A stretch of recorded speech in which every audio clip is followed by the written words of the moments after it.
بسم اللہ الرحمن الرحیم۔ السلام علیکم دوستوں، میں Mureed Saleem, welcome to my YouTube channel Novel Orchard. کیسے ہیں آپ سب لوگ؟ جی تو گائز، آج ہم نے ریڈ کرنی ہے، نیو ناول ریڈ کرنا ہے۔ اس سے پہلے اگر آپ نے میرے چینل کو سبسکرائب نہیں کیا تو سبسکرائب کر لیں، ساتھ میں بیل آئیکن بھی پریس کر لیں تاکہ آنے والی ویڈیو آپ کو ملتی رہے۔ ویڈیو کو لائک، شیئر، کمنٹ کرنا نہ بھولیں۔ چلتے ہیں ناول کی طرف۔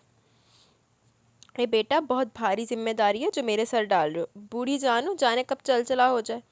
وہ سروٹے سے چھالیاں کترتے ہوئے مصروف سے انداز میں بولی۔ کیسی باتیں کرتی اماں آپ؟ خدا آپ کو ہمارے سروں پر سلامت رکھے، خدا آپ کو صحت سے نوازے۔ اور پھر آپ اکیلی کہاں ہیں؟ حسان بھائی اور ریان ہیں، ہے نا آپ کے پاس؟ ویسے بھی آپ مان جائیں گی تو وہ بھی راضی ہو جائیں گے، آخر انزل بھی تو ان کی بیٹیوں جیسی ہے۔ وہ کافی دیر سے اماں کے پاس بیٹھے انہیں قائل کرنے کی کوشش کر رہے تھے۔ تو تم خود کیوں نہیں رہتے یہاں اپنے بچوں کے ساتھ؟ آخر اب تو تمہیں عقل آ جانی چاہیے، بیٹا غیر مسلم سے شادی رجا بیٹھا ہے۔ نہیں رہ سکتا نا، آپ کو کس طرح سے سمجھاؤں؟ بزنس اتنا پھیل گیا کہ وائنڈ اپ کرنا سراسر خسارے کا سودا ہے، وہ زی چوتے ہوئے بولے۔ صد افسوس ہے ارمغان تم پر۔ وہ سروتا چھوڑتے تھوڑی پر ہاتھ جمائے نے تعصب سے دیکھنے لگی۔ پرائے دیس میں عزت محفوظ نہیں، بیٹا دگا دے گیا اور تم پھر بھی بزنس کی رٹ لگائے بیٹھے ہو۔ جانے کیا خناس بھرا ہے تمہارے دماغ میں کہ عقل کے ناخن ہی نہیں لیتے۔ 20 برس پہلے بھی تمہیں یہی سمجھایا تھا، پہلے بھی اپنی سی کی اور اب بھی اپنی منوانے کے چکر میں ہو۔ نہ بیٹا، اس مرتبہ نہیں۔ ان کے لہجے میں قطعیت تھی۔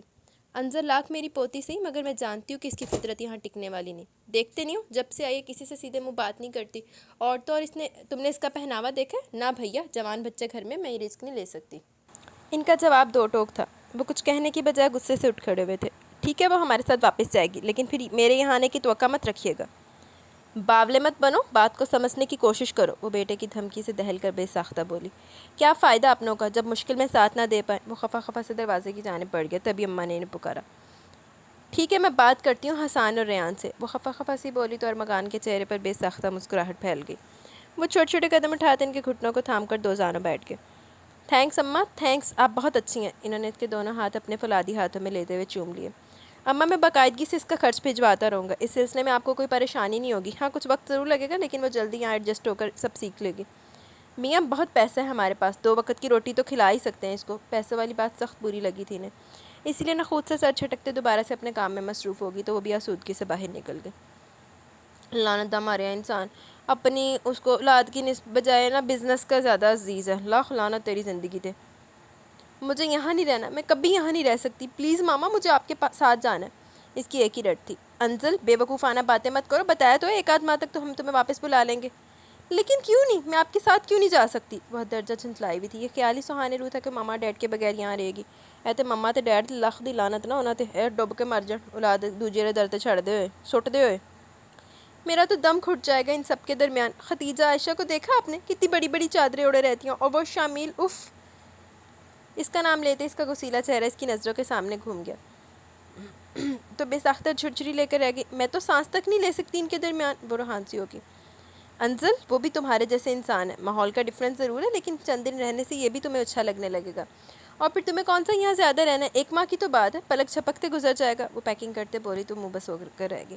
اگر مجھے پتا ہوتا کہ آپ لوگ میرے ساتھ ایسا سلوک کریں گے تو میں کبھی پاکستان آنے کا تصور بھی نہ کرتی۔ بنٹی اور میڈونا کتنا مس کرتے ہوں گے مجھے۔ وہ بچوں کی طرح جذباتی ہو رہی تھی اپنے فرینڈس کو یاد کر کے جس کے کالج فیلوز تھے۔ اس کی موٹی موٹی شفاف آنکھوں میں آنسو موتیوں کی طرح چمکنے لگے تو ایمن کے دل کو ایک لحظے کے لیے کچھ ہوا، لیکن انہوں نے بظاہر کوئی نوٹس نہیں لیا کہ ہمدردی بھی اس وقت انہیں کافی مہنگی پڑتی۔ ہر چند کے وہ ارمغان سے بالکل بھی متفق نہیں تھی، لیکن مجبور تھی کہ ارمغان نے زندگی میں پہلی مرتبہ اپنی کسی خواہش کے لیے آواز اٹھائی تھی، ایسی خواہش جس کے پیچھے ان کی بیٹی کا مستقبل محفوظ تھا۔ ختیجہ دروازے پر نمودار ہوئی تھی، جسے دیکھ کر انزل سر جھٹک کر رخ موڑ گئی۔ چچی جان، آپ کو دادو بلا رہی ہیں۔ وہ دھیرے سے پیغام ان تک پہنچا کر وہیں سے مڑ گئی تو وہ اٹیچی بند کر کے اٹھ کھڑی ہوئی اور اس کا ہاتھ تھام کر شفقت سے بولی، آؤ باہر چلیں، جبکہ وہ ان کے کندھے سے لگ کر پھوٹ پھوٹ کر رو پڑی تھی۔ مما پلیز مجھے اپنے ساتھ لے جائیں، مجھے یہاں نہیں رہنا، 1 دن نہ 1 مہینہ۔ وہ روتے ہوئے مسلسل سسک رہی تھی، تبھی ارمغان اندر داخل ہوئے تھے اور بے نیاری سے صوفے پر بیٹھ کر سگار سلگانے لگے۔ تمہیں اماں بلا رہی ہیں، انہوں نے ایمن کو کہا جو انہیں شکوہ کنہ نگاہوں سے دیکھتے ہوئے اسے تسلی دے رہی تھی۔ ان کی آواز پر اس نے جھٹکے سے سر اٹھا اور پھر بے دردی سے آنکھیں رگڑ کر ماما کو باہر جاتا دیکھتی رہی۔ انزل بیٹا، ادھر آؤ، انہوں نے اسے خفا کھڑے دیکھ کر کہا تو متورم آنکھیں یوں ہی کھڑی رہی۔ انزل بیٹا، انہوں نے دوبارہ کہا تو ان کے قریب آگی لیکن بیٹھی نہیں۔ بیٹھ جاؤ بیٹا، وہ اسے بددستور کھڑا دیکھ کر تحمل سے بولے تو نہ چاہتے ہوئے بھی کرسی پر بیٹھ گئی۔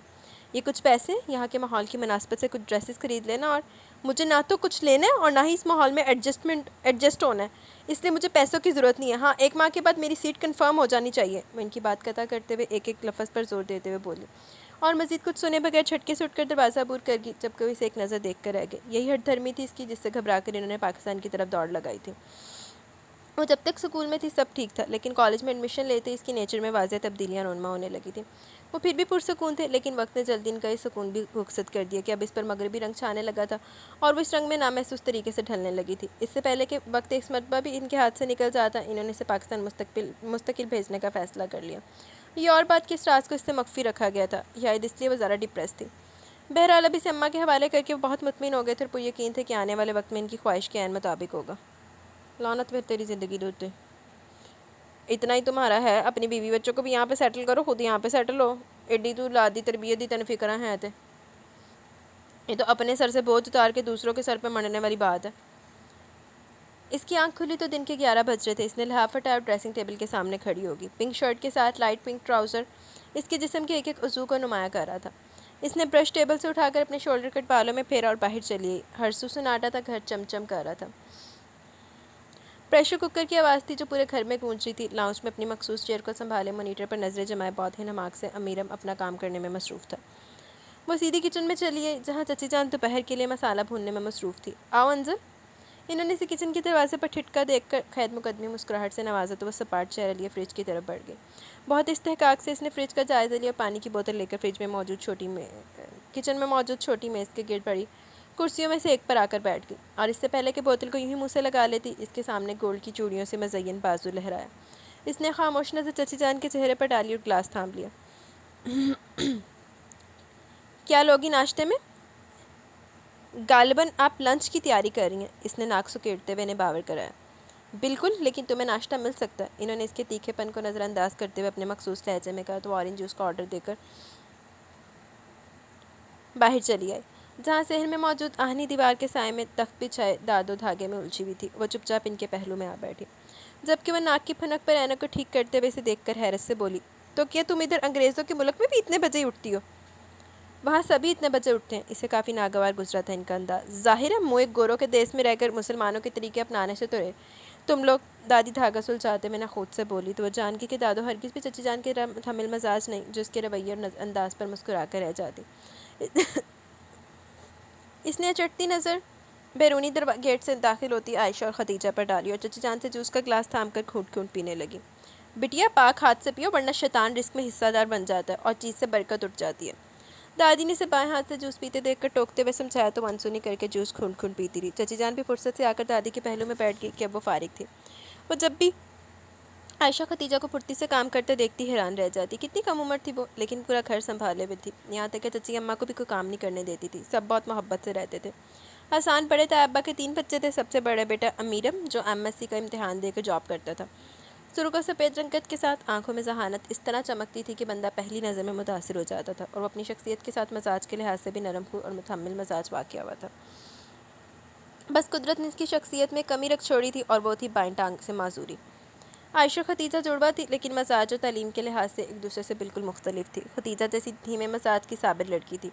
خدیجہ جتنی دھیمے مزاج کی صابر لڑکی تھی، عائشہ کی فطرت اتنی جلد باز تھی۔ ناپسندیدہ بات پر کمپرومائز کرنا تو اس کی گٹھی میں تھا ہی نہیں۔ پھر بھی ان دونوں کی خوب بنتی تھی۔ خدیجہ عالمہ فاضلہ کا کورس کر رہی تھی، لیکن عائشہ نے فرسٹ ایئر کا امتحان دے کر سیکنڈ ایئر میں حال ہی میں قدم رکھا تھا۔ اس کے بعد ریان تایا تھے جن کا ایک ہی بیٹا تھا، شامل، جو میکینیکل انجینئرنگ کے فائنل ایئر میں تھا اور خاصا کنزرویٹو مائنڈ واقع ہوا تھا۔ انزل نے اسے ہلاکو خان کا نام دے رکھا تھا۔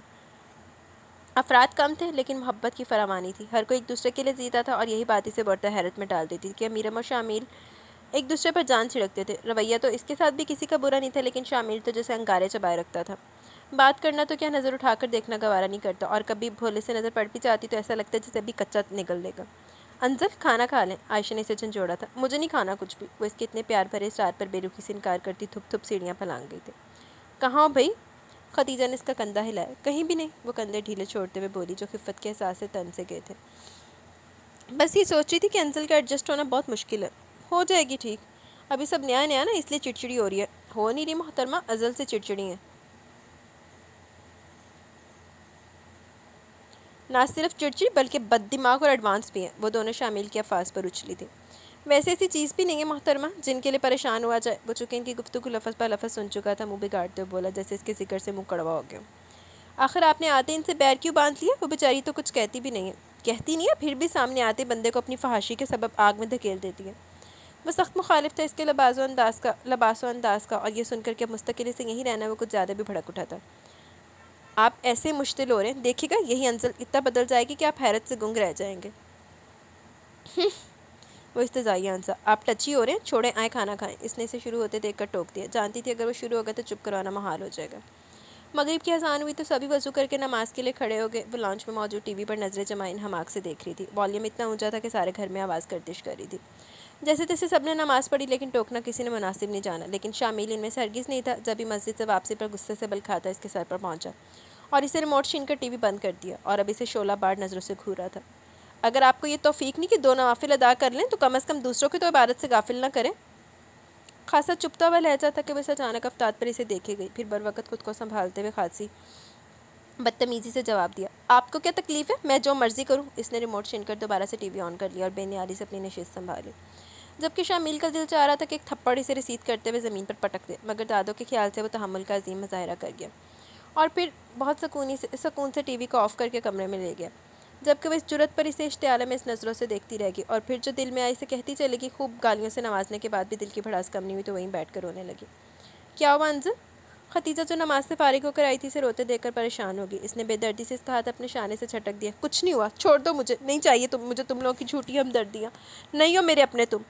وہ روحان لہجے میں کہہ کر سب کو ہکا بکا چھوڑے اوپر بھاگ گئی۔ دادی پہلے تو اس انداز پر ششتو رہ گئی، پھر بڑبڑا کر رہ گئی، جانے کس مٹی کی بنی ہے یہ لڑکی، چھوٹی تھی تو عقل نہ آئی اور بگڑ گئی تو یہاں چھوڑ گیا، اچھی مصیبت سر ڈال گیا، سدھارے کیسے؟ بات تک تو پسند نہیں کسی سے کرنا۔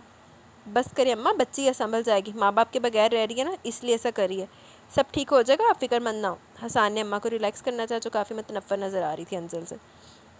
ٹھیک سے بات تک تو کرنا پسند نہیں کرتی محترمہ۔ عائشہ بیٹا ایسے نہیں کہتے، بہن ہے وہ تمہاری، انہوں نے اسے سرزنش کیا۔ ویسے میں نے تھوڑی کہانیوں سے ڈرامے وغیرہ لگ رہی ہے، وہ ڈرامہ نہیں لگتا تھا فرحان سعید اور ہانیہ عامر کا میرے ہم سفر کچھ، تو اس میں بھی وہ چھوڑ جاتا ہے، لیکن وہ اس میں کہتا ہے میں بیٹی کو سنبھال نہیں سکتا، اب بیوی کی طلاق ہو گئی ہے یہ وہ، تو وہ چھوڑ جاتا ہے، اور اب اس کو یہ سدھارنے کے لیے چھوڑ کے دور پھٹے ہوں۔ جو ماں باپ تربیت خود تو تربیت کر نہ سکے جب تربیت کی باری تھی، تو ابھی بھی جو تربیت ماں باپ کر سکتا ہے وہ کوئی اور تو نہیں نہ کر سکتا، دوسرے تو پھر اسی طرح ناک منہ چڑھاتے ہیں۔ تو ابو ہم بھی تو اسے بہن ہی سمجھتے ہیں، وہ بھی تو ہمیں اپنا سمجھے، لیکن ان کا رویہ خاصا تکلیف دہ ہوتا ہے۔ عائشہ منہ بسوڑتے ہوئے بولی۔ تماں کو پھر غصہ آ گیا، تمیز تو چھو کر نہیں گزری اس لڑکی کو، احساسات سے آری کر دیا غیر وطن نے اس کو۔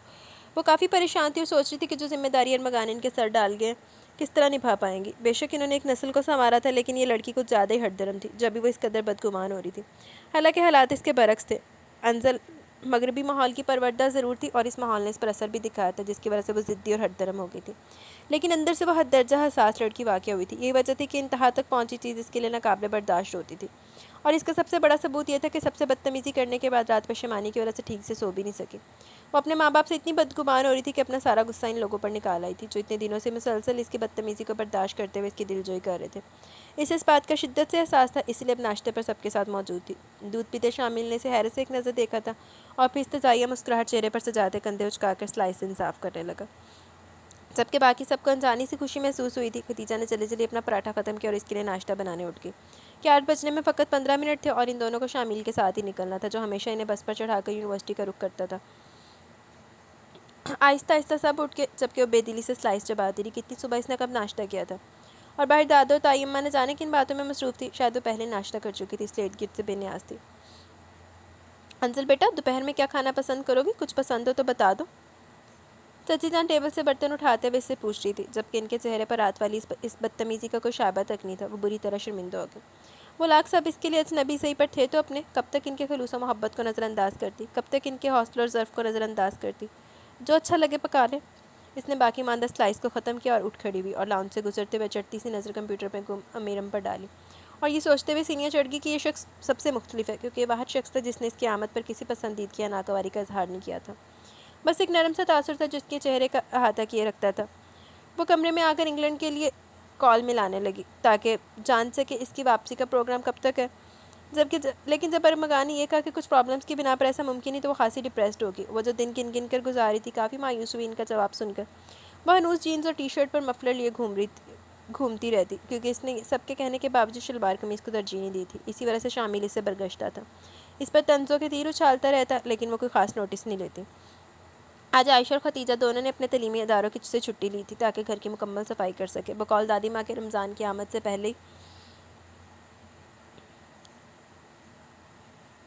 ایک مرتبہ دھلائی ہو جائے تو رمضان کو اہتمام سے گزارنا سہل ہو جاتا ہے، اور ان کی اس بات کو ان دونوں نے پلو سے باندھ لیا تھا، اس لیے رمضان سے چند دن پہلے گھر کی اچھی طرح دھلائی کر کے کورز وغیرہ چڑھا دیے جاتے تھے، اور پھر عید پر انہیں تبدیل کیا جاتا تھا۔ یہ سلسلہ ایسا تھا کہ رمضان سے پہلے عید کا سا سامان لگتا، بچت کی ترکیب سوچی جاتی، مینیو کا حساب لگتا۔ ویسے مینیو کس طرح کا ہونا چاہیے، یہ خالص شامل اور دادوں کا شعبہ تھا، اور اس کی خاص وجہ یہ تھی کہ شامل کی طرح دادو بھی کھانے کی شوقین تھی۔ مان لو چٹوری دادی۔ عائشہ دیواروں میں موجودہ جالوں کو اتار رہی تھی، ختیجہ کے پاس ہی انزل بیٹھی میگزین دیکھ رہی تھی، تبھی شامل اپنے کمرے سے وارد ہوا۔ وہ بھی شاید آج یونیورسٹی نہیں گیا تھا، البتہ اس کے ہاتھ میں کاغذات کا پلندہ تھا جسے تھامے وہ ختیجہ کے قریب ہی بیٹھ گیا۔ ختیجہ بہنا، پانی تو پلانا۔ کتنی مٹھاس تھی اس کے لہجے میں۔ انزل نے بے ساختہ سر اٹھا کر اسے دیکھا، پھر ختیجہ کے اٹھنے سے پہلے خود اٹھ گئی۔ میں لا دیتی ہوں۔ وہ کچن کی جانب بڑھ گئی تو شامل کے ساتھ ختیجہ نے بھی تحیر سے اس کی پشت کو دیکھا۔ لے۔ اس نے مومی ہاتھوں میں تھامے شیشے کے گلاس کو بغور دیکھا اور پھر خاموشی سے تھام کر اسے ٹیبل پر رکھتے ہوئے ختیجہ سے مخاطب ہوا۔ ختیجہ، میں نے تم سے پانی مانگا تھا۔ وہ کہہ ختیجہ سے رہا تھا جبکہ اس کی کاٹدار نظروں کے حصار میں سامنے کھڑی انزل تھی، اور پھر پیپرز لیے اٹھ کھڑا ہوا۔ آج کے بعد کم از کم اس حلیے میں میرے لیے زحمت کرنے کی کوشش مت کیجیے گا۔ لاکھ دی لعنت تیرے تھے پھر۔ اور پھر بڑے بڑے قدم اٹھاتا کمرے کی جانب بڑھ گیا، جبکہ وہ تذلیل کے شدید احساس سے دوچار تھی۔ اتنی تذلیل، اتنی ذلت کا سامنا تو اسے زندگی میں پہلی مرتبہ ہوا تھا۔ کہاں دیکھی تھی ایسی نفرت اس نے؟ وہ تو محبت میں پروان چڑھی تھی، بھائیوں کی لاڈلی اور ماں باپ کی چہیتی رہی تھی۔ یہ رویہ تو کبھی گمان میں بھی نہیں گزرا تھا۔ وہ کمرے میں پڑی ہر چیز کو اٹھا کر پٹک دینا چاہتی تھی، لیکن اس نے خواہش کے برعکس تکیے کو شامل سمجھتے ہوئے اس پر گھونسوں کی بارش کر دی اور پھر پھوٹ پھوٹ کر رو دی، اور اسے پتہ بھی نہیں چلا کب نیند اس پر غالب آ گئی۔ اس کی آنکھ جب کھلی تو گھڑی 7 بجا رہی تھی۔ اس کا ذہن کسی بھی سوچ سے خالی تھا، حتیٰ کہ چند گھنٹے پہلے شامل سے ہونے والی ناچاکی بھی اس کے ذہن سے محبوب تھی۔ اس نے خود کو ڈریسنگ ٹیبل میں دیکھا اور ملجلا سے ڈریس دیکھ کر وارڈروب کی جانب بڑھ گئی، لیکن وارڈروب کے پٹ پا کرتے اس کا دماغ گھوم گیا۔ وہ پٹ دھاڑ سے بند کر کے تن فن کرتی نیچے آئی جہاں سب لاؤنج میں جمع تھے۔ میرے کپڑے کہاں ہیں؟ وہ مشکل غصہ کنٹرول کرتے پھنکاری تھی۔ نظروں کے حصار میں عائشہ تھی جس نے اس کے کمرے کی آج ہی صفائی کی تھی۔ آپ کے وارڈروب میں؟ اس نے ناسمجھ انداز میں بتایا۔ میرے ذاتی کپڑے۔ اس نے شہادت کی انگلی سے اپنی طرف اشارہ کیا۔ آپ کے ذاتی ہیں؟ عائشہ اب بھی نہیں سمجھی تھی۔ بھائی عائشہ، یہ ہاف شرٹ اور اپنی ٹائٹ جینز کے متعلق پوچھ رہی ہیں۔ شامل نے اخبار کے پیچھے سے اسے انفارم کیا تو انزل کا غصہ دو چند ہو گیا۔ وہ آنکھوں میں شرارے لیے سے کچا چبا جانے والی نظروں سے گھورتی اس کے قریب چلی آئی۔ آپ نہایت ہی بدتمیز، بے مروت اور خبیث انسان ہیں۔ بہت کہہ دیا آپ نے، اگر میں بری ہوں تو پارسا آپ بھی نہیں ہیں۔ اب مزید نہیں، میں آج ہی ڈیڈ سے کہہ کر اپنی سیٹ کنفرم کرواتی ہوں۔ نہیں رہنا مجھے آپ جیسے پارسا انسانوں کے بیچ۔ سنبھالیے اپنی مشرقی روایات کو جو دوسروں کی سرکشی اور بدتمیزی پر ابھارتی ہیں۔ وہ اسے ایک پارٹ چھین کر پھٹ پڑی تھی جبکہ باقی سب دم سادے بیٹھے تھے۔ امیرم بھی مانیٹر سے نظریں ہٹا کر پیچھے مڑ کر دیکھنے پر مجبور ہو گیا، جہاں وہ شامل کے سر پر کھڑی شعلہ جوالا بنی ہوئی تھی، لیکن وہ بھی شامل تھا۔ واپس! وہ اس کے نازک سے سراپے پر نظر ڈال کر استحضاء ہنسا۔ محترمہ، خوابوں کی دنیا سے باہر آئیں اور حقیقت سے نظریں ملائیں کہ آپ کو اب ہمارے رحم و کرم پر رہنا ہے، اس لیے واپس جانے کا خیال دل سے نکال دیں اور مشرقی روایت کو اپنائیے کہ ہماری خواہش ہی نہیں، آپ کے ڈیڈ کی ریکویسٹ بھی ہے۔ وہ اس کے سرخ آنکھوں میں ہلکورے لیتی نفرت سے حرص اٹھاتے ہوئے بولا اور اخبار واپس اس کے بے جان ہاتھ سے چھین لیا جو اس کے انکشاف پر ساخت ہو گئے تھے۔ اس نے سب کے چہروں کی جانب دیکھا، سب اس سے نظریں چرا گئے، کسی نے بھی شامل کی بات کی تردید نہیں کی، اس کا وجود جیسے بے جان ہو گیا۔ وہ گھٹنوں پر سر دیے سسک رہی تھی۔ کتنا روح فرسا انکشاف کیا تھا اس نے، جس کی تصدیق ابھی کچھ دیر پہلے ڈیڈ بھی فون پر کر چکے تھے۔ وہ بے بس محسوس کر رہی تھی خود کو۔ رات کے اس پہر سب سے ناراض لان سے منسلک برآمدے کی سیڑھیوں پر کافی دیر سے بیٹھی تھی۔ دفتن چھڑی کی ٹک ٹک اس کے قریب آ کر معدوم ہو گئی۔ اس نے چونک کر سر اٹھایا، مضبوط اور لمبے چوڑے امیرم کو بیساکھی کے سہارے کھڑا دیکھ کر ناراضگی سے سر جھکا لیا، لیکن امیرم جس کے چہرے پر بہتے آنسو کو دیکھ چکے تھے اس کے قریب سیڑھیوں پر بیٹھ گیا۔ آپ ابھی تک سوئی نہیں سوؤں گی، وہ کاٹ کھانے کو دوڑی تھی۔ اب آپ بھی ایک لمبا سا لیکچر دیں میری دیر تک بیداری کی عادت پر، اور آپ بھی مجھے سدھارنے کے کچھ گر آزمائیے کیونکہ میں ایک بگڑی ہوئی مغربی لڑکی ہوں۔ یقیناً آپ کے اندر بھی مجھے سدھارنے کے طریقے کروٹیں لے رہے ہوں گے۔ وہ اس کے اندر کا لاوا بہتا چلا گیا۔ امیرم کے چہرے پر اب بھی وہی مخصوص مسکراہٹ تھی جو اس کی شخصیت کا خاصہ تھی۔ ہاں، یہ مسکراہٹ کچھ کہہ رہی ہوگی کیونکہ وہ جانتے تھے کہ وہ اتنی تلخ کیوں ہو رہی ہے۔ وہ سارا دن گھر پر موجود رہتے ہوئے شامل کے برے رویے سے واقف تھے جس کا اظہار وقتاً فوقتاً کرتا رہتا تھا، اس لیے اسے انزل کا ایک لفظ بھی برا نہیں لگا۔ جس طریقے سے اسے ٹریٹ کیا جا رہا تھا وقت بجانب سمجھ رہے تھے اسے۔ بھائی میں کیوں لیکچر دوں گا؟ اگر کسی کا اتنے خوبصورت موسم میں رات کے آخری پہر باہر بیٹھ کر رونے کو دل چاہے تو میرا اپنا خیال یہ ہے کہ اپنی خواہش کو عملی جامہ پہنا لینا چاہیے۔ اس نے نچلا لب دانتوں تلے دبائے، اس کے گالوں پر بہتے آنسوں کو دیکھتے ہوئے شرارت سے کچھ اس انداز میں کہا، بے اختیار اپنے رخسار صاف کرنے لگی۔ ہاں، اتنے اچھے ساتھی کے ہوتے ہوئے اپنے آپ سے باتیں کرنا کچھ عجیب سا لگتا ہے۔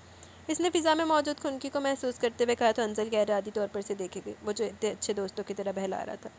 میں ٹھیک کہہ رہا ہوں نا؟ اس نے اس کی متورم آنکھوں میں جھانکا جس میں بے یقینی ہلکورے لے رہی تھی، پھر وہ چھٹکے سے اٹھ کھڑی ہوئی۔ اسی صورت سے میرم نے اس کا بازو تھام کر دوبارہ سے اپنے برابر بٹھا لیا۔ دیکھیں انزل، نیند نہ تو آپ کو آ رہی ہے اور نہ مجھے، تو کیا بہتر نہیں ہم یہاں اچھے دوستوں کی طرح بیٹھ کر باتیں کر لیں؟ وہ دوستانہ انداز میں اس سے کہہ رہا تھا جو اس کی اس ادا پر ششدرسی سے دیکھ رہی تھی۔ مت کرے بات مجھ سے، میں بہت بری ہوں۔ وہ پھر سے رونے لگی۔ وہ گہری سانس لے کر رہ گیا۔ انزل، کوئی بھی انسان برا نہیں ہوتا، شرط یہ ہے کہ آپ خود اچھے ہوں، اور یقین کریں میں بہت اچھا ہوں۔ وہ کہتے کہتے اپنی بات سے محظوظ ہوتے مسکراتی ہے تو بے ساختہ اس کی اس خوش فہمی پر اس کے چہرے پر مسکراہٹ ابھر کر معدوم ہوگی۔ اس تمام عرصے میں پہلی مسکراہٹ تھی جو اس کے چہرے پر چمکی تھی، جس کا مطلب تھا وہ اسے بہلانے میں کسی حد تک کامیاب جا رہا ہے۔ لیکن میں اچھی نہیں ہوں۔ میں نے کب کہا کہ آپ اچھی ہیں؟ میں تو یہ کہہ رہا ہوں کہ میں بہت اچھا ہوں، اور جو اچھا ہو اسے سب بہت اچھے لگتے ہیں، ان میں سے ایک آپ بھی صحیح۔ اتنا کانفیڈنس! وہ دنگ رہ گئی، اور پھر باتوں باتوں میں اسے خود بھی پتہ نہیں چلا وہ سب بتاتی چلی گئی، اور وہ جو شامل سے باور کر آ رہا تھا اور وہ جو خود محسوس کر رہی تھی۔ اس نے اسے یہ بھی بتایا کہ وہ شلوار قمیض نہیں پہن سکتی، اس کا دم گھٹتا ہے، وہ صبح جلدی نہیں اٹھ سکتی کہ وہ رات دیر جلدی سونے کی عادی نہیں۔ ان سب باتوں سے میرم اندازہ لگا چکا تھا کہ اس کی عادتیں کتنی پختہ ہیں۔ عادتیں اندر تو نہیں نا چھوٹ دیا؟ انر تو کہتے جادوری چھڑی گھما دیں گے۔ جب عادتیں پختہ ہو رہی تھی تب کدھر تھے یہ لوگ؟ رمضان کا چاند نظر آتے سب بہت خوش تھے، اور سب نے ہاتھ اٹھا کر دعا مانگی، اور اب سحری کی تیاریاں شروع ہو چکی تھی۔ دادو چونکہ سحری میں میٹھا ضرور لیتی تھی، سو عائشہ فرنی تیار کر رہی تھی۔ ایک تو دادو نہیں ہٹ دی، سارے نو چھڈو، دادو دیاں پہلے کھان پینے والی فرمائشاں پوریاں کرو۔ دادو نے کوئی ایڈی عمر دے وچ بھی کوئی شوگر نہیں ہوئی۔ اور خدیجہ آٹا گوندھ رہی تھی تاکہ وقت پر پراٹھے سہولت سے تیار ہو جائیں، جبکہ طائی اماں بلائی سے مکھن اتار رہی تھی کہ شامل مکھن کے بغیر پراٹھا نہیں کھاتا تھا۔ شامل اور میرم تراوی کے لیے مسجد روانہ ہو چکے تھے، اور وہ جو لاؤنج میں فارغ بیٹھی تھی، اس کے لیے سب بہت عجیب تھا۔ رمضان کے لیے اتنی اسپیشل تیاری، اتنی گرم جوشی، کم از کم اس کے لیے اتنی حیرت انگیز ضرور تھی کہ پریشان ہونے لگی۔ انگلینڈ میں تو کبھی رمضان کی آمد کا پتہ ہی نہیں چلتا تھا، کیونکہ جتنی خاموشی سے رمضان آتا ہے اس سے بھی زیادہ خاموشی سے گزر جاتا ہے، کیونکہ احساس بھی نہیں ہوتا۔ تو پھر اندے امی ابا تو لاکھ دی لعنت نا، جو تب وہاں پہ کوئی تربیت نہیں کر سکے، ہن تربیت دی یاد آ گئی انہوں۔ مما ڈیڈ تو ہمیشہ روزہ رکھتے تھے، لیکن اس کے لیے کبھی یہ مہینہ اہمیت کا حامل نہیں رہا تھا، پھر روزے کی اہمیت کا اندازہ کیسے ہوتا؟ ہاں، یہاں سب بہت مختلف تھا۔ رمضان سے پہلے رمضان کی تیاری اور رمضان کے ساتھ عید کی تیاری سب بہت نیا تھا اس کے لیے، اور وہ سوچ رہی تھی کہ اگر رمضان ہمارے لیے اہم مہینہ ہے تو پھر ماما نے کبھی اس کی اہمیت پر روشنی کیوں نہیں ڈالی؟ صحیح بات ہے، ماں باپ کی تربیت کرتے ہیں۔ شامل اور امیرم اکٹھے گھر میں داخل ہوئے تھے، جنہیں سامنے بیٹھی انزل کو دیکھ کر حیرت کا شدید ترین جھٹکا لگا، جس کا بھرپور اظہار کرتا شامل تو کچن میں گم ہو گیا، جبکہ امیرم آہستہ روی سے چلتا اس کے پاس آیا۔ کیا ہو رہا ہے؟ وہ اس کے سامنے والی نشست سنبھال چکا تھا۔ کچھ بھی نہیں، مجھے کیا کرنا ہے؟ اس نے بے نیاری سے کندھے اچکاتے ہوئے جواب دیا تو ہنس دیا۔ آپ بہت کچھ کر سکتی ہیں، بلکہ بہت کچھ ہے کرنے کو، وہ اپنے لفظوں پر زور دیتے ہوئے بولا۔ لیکن میرے بس کا نہیں، اس کی بے نیازی عروج پر تھی۔ آپ کی خام خیالی ہے، جبکہ آپ کے کرنے کو بہت کچھ ہے۔ مثلاً؟ اس نے آنکھیں پٹ پٹائی۔ مثلاً یہ کہ آپ عائشہ کے ساتھ فرنی بنوا سکتی ہیں، اماں کے ساتھ بستر صاف کروا سکتی ہیں، اور دھلے برتن شیلف میں بھی لگا سکتی ہیں۔ میں اور یہ سب کام کروں؟ وہ حیرت کی شدت سے اپنی طرف اشارہ کرتے ہوئے بولی۔ امپاسبل! وہ نفی میں سر لاتے ہوئے بولی۔ مجھے تو خود سے پانی پینا نہیں آتا اور آپ مجھے اتنا کچھ کرنے کو کہہ رہے ہیں۔ بات تو آپ کی بھی سچ ہے، وہ ناسیانہ انداز میں بولا۔ ویسے کیا خیال ہے، وقت پڑے تو آپ یہ سب کر سکتی ہیں؟ نہیں، اس نے سختی سے نفی میں سر ہلایا۔ کیوں؟ بھائی جب مجھے کچھ کرنا ہی نہیں تو فرض کر لیتے ہیں اگر آپ کو کرنا پڑے، تو کیا آپ سمجھتی ہیں کہ آپ اتنی قابل ہیں کہ اپنے لیے کچھ کر سکیں؟ ہرگز نہیں، اس کے انداز میں قطعیت تھی۔ اچھا، وہ مصنوعی حیرت سے بولا، حالانکہ جانتا تھا یہ سب سیکھنے کے لیے اسے ایک لمبا عرصہ چاہیے، لیکن میں سمجھتا ہوں کہ آپ نہ صرف کر سکتی ہیں بلکہ عائشہ اور ختیجہ سے بہتر طور پر کر سکتی ہیں۔ وہ پوری یقین لہجے میں بولا تو جبکہ اس کی آنکھیں حیرت سے پھیل گئی، کیونکہ آپ بہت ذہین اور ٹیلنٹڈ ہیں۔ وہ ہنوز اسی لہجے میں بولا تو وہ سر چھٹک کر رہ گئی۔ آپ نہیں جانتے نا میں کتنی نالائق ہوں اس معاملے میں، اسی لیے ایسا کہہ رہے ہیں۔ وہ سر جھکا کر ناخنوں سے کھیلنے لگی۔ ہو سکتا ہے ایسا ہی ہو، لیکن مجھے یقین ہے کہ آپ میں کرنے کی صلاحیت موجود ہے۔ اس نے اس کے سراپے سے نظریں ہٹا کر میگزین اٹھا لیا کہ وہ اس وقت شلوار سوٹ میں اتنی خوبصورت لگ رہی تھی کہ اسے ڈر تھا کہ کہیں اس کی نظر نہ لگ جائے۔ ٹیلنٹ کسی کھلونے کا نام نہیں ہے امیرم بھائی، جو چاہے خرید لے، یہ تو خدا کی طرف سے ودیعت کردہ تحفہ ہوتا ہے، جس پر مہربان ہو اسے عطا کر دیا جائے۔ خدا ہم پر ابھی اتنا مہربان نہیں ہوا امیرم بھائی۔ شامل جو کچن میں پکوڑے فرائی کرتی عائشہ کی مدد کرتے بغور ان کی گفتگو سن رہا تھا، دروازے تک آ کر طنز کا ایک تیر انزل کی جانب اچھال کر جا چکا تھا۔ بندہ پوچھے شامل تو ابا لگنا؟ جبکہ وہ سرتا پاس سلگ کر بپری شیرنی کی طرح اس کی پشت کو کھو رہی تھی۔ سحری کے وقت لاکھ دستک پر بھی اس نے دروازہ نہیں کھولا، کسے کہاں خبر تھی کہ اس کے دروازے کو کتنا پیٹا جا رہا، وہ تو بس بے خبر سو رہی تھی۔ جبکہ غائبانہ دادوں نے اسے کتنی سال باتیں سنائی تھی، تب تائی امی نے انہیں تسلی دینے کے انداز میں سمجھایا، بچی یہ اماں سمجھ جائے گی، آخر برسوں کی عادتیں چھوٹتے چھوٹتے چھوٹیں گی۔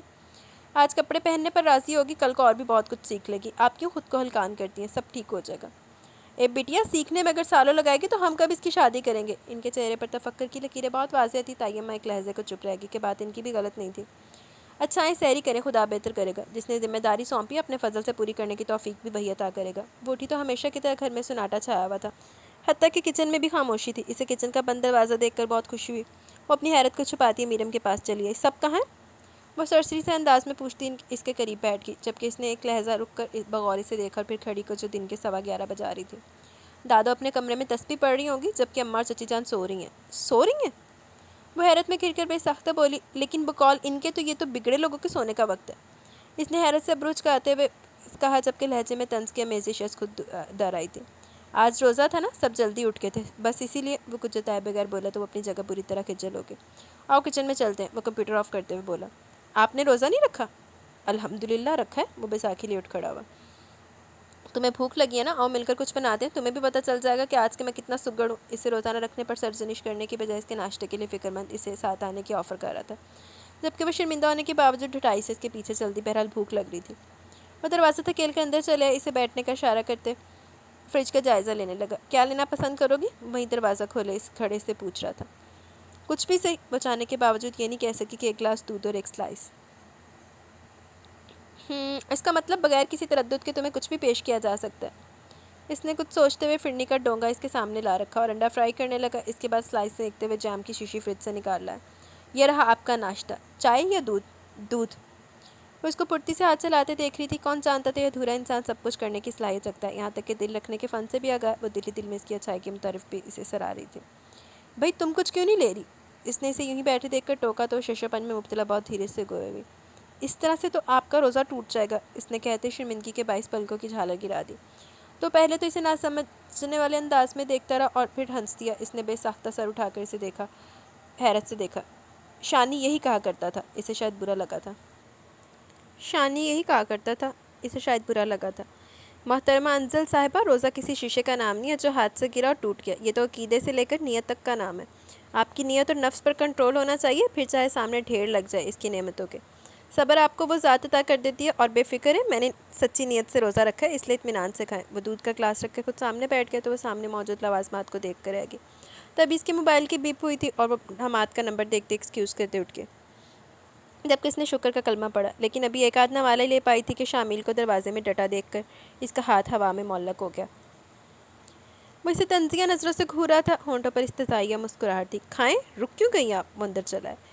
آخر آپ دنیا میں کھانے کے لیے تو آئی ہیں، اور پھر جو نعمتیں اللہ تعالیٰ نے اتاری ہیں ان پر تو آپ کا حق بنتا ہے، پھر ان سے انصاف کر کے آپ اللہ تعالیٰ پر احسان کیوں نہ کریں؟ روزوں کا کیا، اگلے سال یہ آ ہی جائیں گے۔ اس نے ٹیبل پر سجے لوازمات کو ایک نظر دیکھتے ہوئے خاصے تیکھے لہجے میں کہا تھا۔ نہیں تو وکھرا ہو تو ابا بنے یہاں پہ۔ چہرے پر دل جلانے والی مسکراہٹ سے جائے باہر نکل گیا۔ وہ توہین کے احساس سے ہل بھی نہیں سکی۔ اتنے سلگتے لفظ، اتنا ذلت امیز انداز، بہت دیر تک وہ خود سے بھی نظریں نہیں ملا پائی تو سب چھوڑ کر چھٹکے سے باہر نکل گئی۔ ناشتہ کر لیا؟ فون بند کرتے امیرم نے حیرت سے پوچھا تھا، جبکہ وہ اس کی طرف دیکھے بغیر اس بات میں سر ہلاتی سیڑھیاں چڑھ گئی۔ کتنی دیر وہ بے چینی سے ادھر ادھر ٹہلتی رہی اور پھر اس نے اسے کوستے ہوئے دل میں ایک مصمم ارادہ کیا تھا۔ جب سحری تیار ہو چکی تو طائی اماں نے عائشہ کو انزل کو بلانے کا حکم صادر فرمایا۔ وہ بری بری شکلیں بناتی اوپر چلی ہے اور اسی خیال سے بے جان ہاتھوں سے دستک دی تھی کہ اس سے کون سا اٹھنا ہے، لیکن جب نہ ہونے کے برابر دستک پر بھی اس نے دروازہ کھولتے تو اس کی حیرت کی انتہا نہیں رہی۔ اس کا روزہ رکھنے کا ارادہ نہیں تھا، لیکن ابھی وہ شامل کی تذلیل بھی نہیں بھولی تھی، اس لیے خاموشی سے اس کے ساتھ نیچے چلی آئی، جہاں شامل کے علاوہ ہر کوئی ورتا حیرت میں تھا، لیکن بظاہر کسی نے بھی ظاہر نہیں کیا، سب نے مل کر سحری کی۔ اس نے سب کے ساتھ روزہ تو رکھ لیا، لیکن نماز کا تردد کون کرتا؟ وہ اذان ہوتی اپنے کمرے میں چلی گئی، لیکن اس سے پہلے شامل پر اتفاق خرانہ نظر ڈالنا نہیں بھولی۔ وہ بستر پر گرتے بے سود ہو گئی۔ آج معمول کے خلاف آنکھ 11 بجے کی بجائے 12 بجے کھلی تھی۔ فریش ہو کر نیچے چلی ہے۔ اس وقت امیرم کی خالی سیٹی سے حیرت ہوئی، مگر کسی سے بھی کچھ پوچھے بغیر وہ باہر چلی ہے۔ تخت پر درادو براجمان تھی۔ اٹھ گئی میری بٹیا؟ آج دادوں کے لہجے میں خود ساختہ محبت کی بجائے بے ساختہ محبت کی چاشنی کھلی تھی کہ آج اس نے سب کے ساتھ روزہ رکھ کر ان کا دل خوش کر دیا تھا، اور ان طائی اماں کی کہیں اس بات کا یقین ہو گیا تھا کہ وہ جلدی بہت بدل جائے گی۔ سب کہاں ہیں؟ اس نے جواب دینے کی بجائے سوال کیا۔ آج ختیجہ کے مدرسے میں درس تھا، وہیں گئی ہیں سب۔ تمہیں ساتھ لے جانا چاہ رہی تھی، تمہارا دروازہ پیٹا، مگر تم تو شاید سارے گھوڑے بیچے سو رہی تھی، حالانکہ تمہیں ضرور جانا چاہیے تھا۔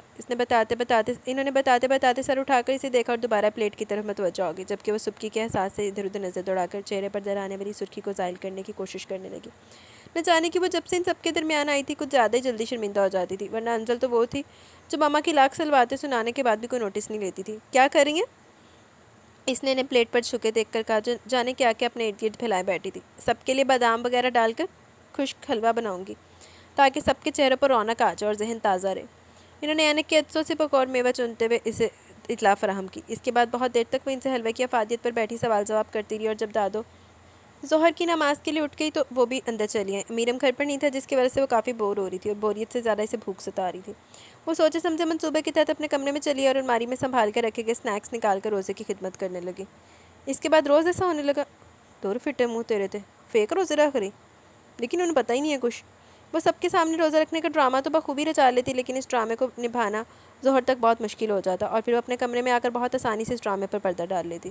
آج بھی اس نے سب کے ساتھ سحری کی تھی، لیکن اپنی طرف ٹکٹکی باندھے شامل کی وجہ سے وہ بہت تھوڑا کھا پائی، اور مطمئن سی اٹھ گئی کہ بہرحال اسے سنیکس کے ساتھ پر مکمل بھروسہ تھا۔ وہ بہت دیر تک کوئی کتاب پڑھتی رہی، لیکن بھوک کا شدید احساس ایسا تھا جس نے اس کو کتاب رکھنے پر مجبور کر دیا۔ وہ ہولے سے گنگناتی اپنی الماری کی جانب باہر بسکٹ نکالنا چاہے، لیکن اس کا دل جیسے دھک سے رہ گیا۔ ڈبے میں تو ایک بسکٹ کیا کچھ بھی نہیں تھا۔ اس کی تمام ارمانوں پر اوس پڑ گئی۔ اگر اسے اتنی بھر بھی احساس ہوتا کہ سب کچھ ختم ہو چکا تو وہ احتیاطی تدابیر پر ضرور عمل پیرا ہوتی، لیکن اب وہ کافی دیر سے سر پکڑے بیٹھی رہی اور پھر ٹہلنے لگی۔ بھوک بہت لگی تھی، لیکن کچن میں جانے کا نام تھا ڈرامے کا ڈراپ سین۔ اس کے بعد جو حشر اس کا شامل کرتا وہ سوچتے جیسے لرز گئی، یکایک ذہن میں جیسے کوندا سا لپکا، اور اس نے کچن کی طرف دوڑ لگائی کہ یہ خیال ہی بہت خوش کن تھا کہ دروازے پر گھر پر دادو کے سوا اس وقت کوئی نہیں۔ سچ شکر کہ کچن کا دروازہ کھلا تھا۔ اس نے احتیاطاً چاروں طرف کا جائزہ لیا اور اندر چلی آئی۔ فریج کھولا تو ایک باؤل میں رات کی بریانی رکھی ہوئی تھی۔ اس نے ٹھنڈی بریانی پلیٹ میں ڈالی اور میز کی طرف چلی آئی۔ کوئی اور وقت ہوتا تو وہ رات کی اس بچی ہوئی بریانی کو دیکھنا بھی گوارا نہیں کرتی، لیکن اس وقت وہ اتنی رغبت سے کھا رہی تھی کہ اسے ارد گرد کا ہوش بھی نہیں تھا۔ بریانی ختم کر کے وہ فریج کھول کے ایک منٹ پر پھر جائزہ لینے لگی، اور سرخ رنگ کا سیب لے کر جیسے مڑی امیرم کو دروازے پر استادہ دیکھ کر ساکت رہ گئی، یوں کہ اس کے بے جان ہاتھوں سے سیب لڑکتا امیرم کے قدموں میں رکا۔ وہ لب بھیجے چہرے پہ خطرناک حد تک سنجیدگی سے گھور رہا تھا، جبکہ اس کا دل چاہ رہا تھا کہ زمین شک ہو وہ اس میں سما جائے۔ گویا اس کا اندازہ درست نکلا۔ نہ جانے کیوں اسے بہت دکھ ہوا تھا، مگر وہ کچھ بھی کہے بغیر زمین پر پڑے سیب پر چھکر اسے اٹھا کر دوسرے ہاتھ سے اس کا بازو تھامے سے کرسی پر بٹھاتے خود اس کے سامنے بیٹھ گئے۔ وہ سر جھکائے میز کی سطح کو ٹکر ٹکر دیکھ رہی تھی، اتنی سبکی، وہ بھی امیرم کے سامنے۔ اس کے سر شرمندگی کے احساس سے سینے سے جا لگا۔ وہ امیرم جس سے وہ سب شیئر کر لیتی تھی، جو اس کے سب سے اچھے دوست تھا، وہ اس کی چوری پکڑ چکے تھے، اور وہ بھی اتنے برے طریقے سے وہ نظریں بھی اٹھا نہیں پا رہی تھی، وہ جو بالکل خاموش تھی۔ وہ بالکل خاموش تھا۔ اس نے گھبرا کر نظریں اٹھائی تو دنگ رہ گئی۔ بہت خلوص سے سیب کی خاشیں پلیٹ میں سجائے اسے کھانے کے آفر کر رہا تھا۔ وہ شرمندگی کے احساس سے جیسے زمین میں گڑ سی گئی۔ وہ کچھ کہنا چاہتی تھی، لیکن زبان گنگ ہو گئی تھی۔ پہلی مرتبہ اس نے امیرم کے چہرے پر سنجیدگی کو رقم دیکھا، اور مخصوص مسکراہٹ جن اس کے چہرے پر رہتی تھی ہنوز غائب تھی۔ وہ اٹھ کر مزید سیب نکال کر چھیننے لگا۔ جبکہ اس نے سرعت سے سیب ہاتھ بڑھا کر چھین لیا تو وہ استفہامیہ نظروں سے اسے دیکھنے لگا۔ اس نے اسے سرزنش نہیں کی، اور نہ ہی ایسا کرنے پر کوئی ملامت کرتے ہوئے اسے عدالت کے کٹہرے میں کھڑا کیا، لیکن اس کے چہرے کی سنجیدگی نے اس کا سارا وجود سن کر دیا تھا۔ سوری امیرم بھائی۔ بہت دیر کے بعد وہ کچھ کہنے کے قابل ہوئی تھی، جبکہ وہ دونوں کونیاں میز پر ٹکائے تھوڑی کے نیچے ہاتھ جما اس کی لرزتی پلکوں کو دیکھنے لگا۔ یہ جو سیب ہے نا، اس نے ٹیبل پر پڑا سیب اٹھا کر میز کے عین وسط میں رکھتے ہوئے کہا، یہ ایک سیب نہیں ہے، یہ نعمت ہے، ایسی نعمت جو 12 ماہ ہمیں میسر ہوتی ہے، اور یہ توفیق بھی ہمیں اللہ ہی دیتا ہے کہ ہم انہیں جب چاہے خرید کر کھا سکیں۔ یہ خدا کا فضل ہے جو 12 ماہ ہم پر نعمتوں کو اتارتا رہتا ہے، اور ہم سے بدلے میں فقط ایک شکر کا کلمہ چاہتا ہے۔ کیا ہم اس قابل بھی نہیں کہ اس کا شکر بجا لائیں کہ وہ ہمیں نوازتا ہے؟ کیا اس کا اتنا بھی حق نہیں کہ ہم اس کی نوازشوں کو حق کی بجائے اس کی مہربانی سمجھتے ہوئے اس کا شکر ادا کریں؟ ایسا نہیں ہے انزل کہ اس خدا کو ہماری شکر گزاری کی ضرورت ہے؟ وہ ذات تو بے نیاز ہے، اسے تو کسی چیز کی بھی حاجت نہیں۔ وہ تو یہ قدرت رکھتا ہے کہ ناشکری قوم کو مٹا دے، لیکن نہیں، وہ تو آزمائش چاہتا ہے بندے کی۔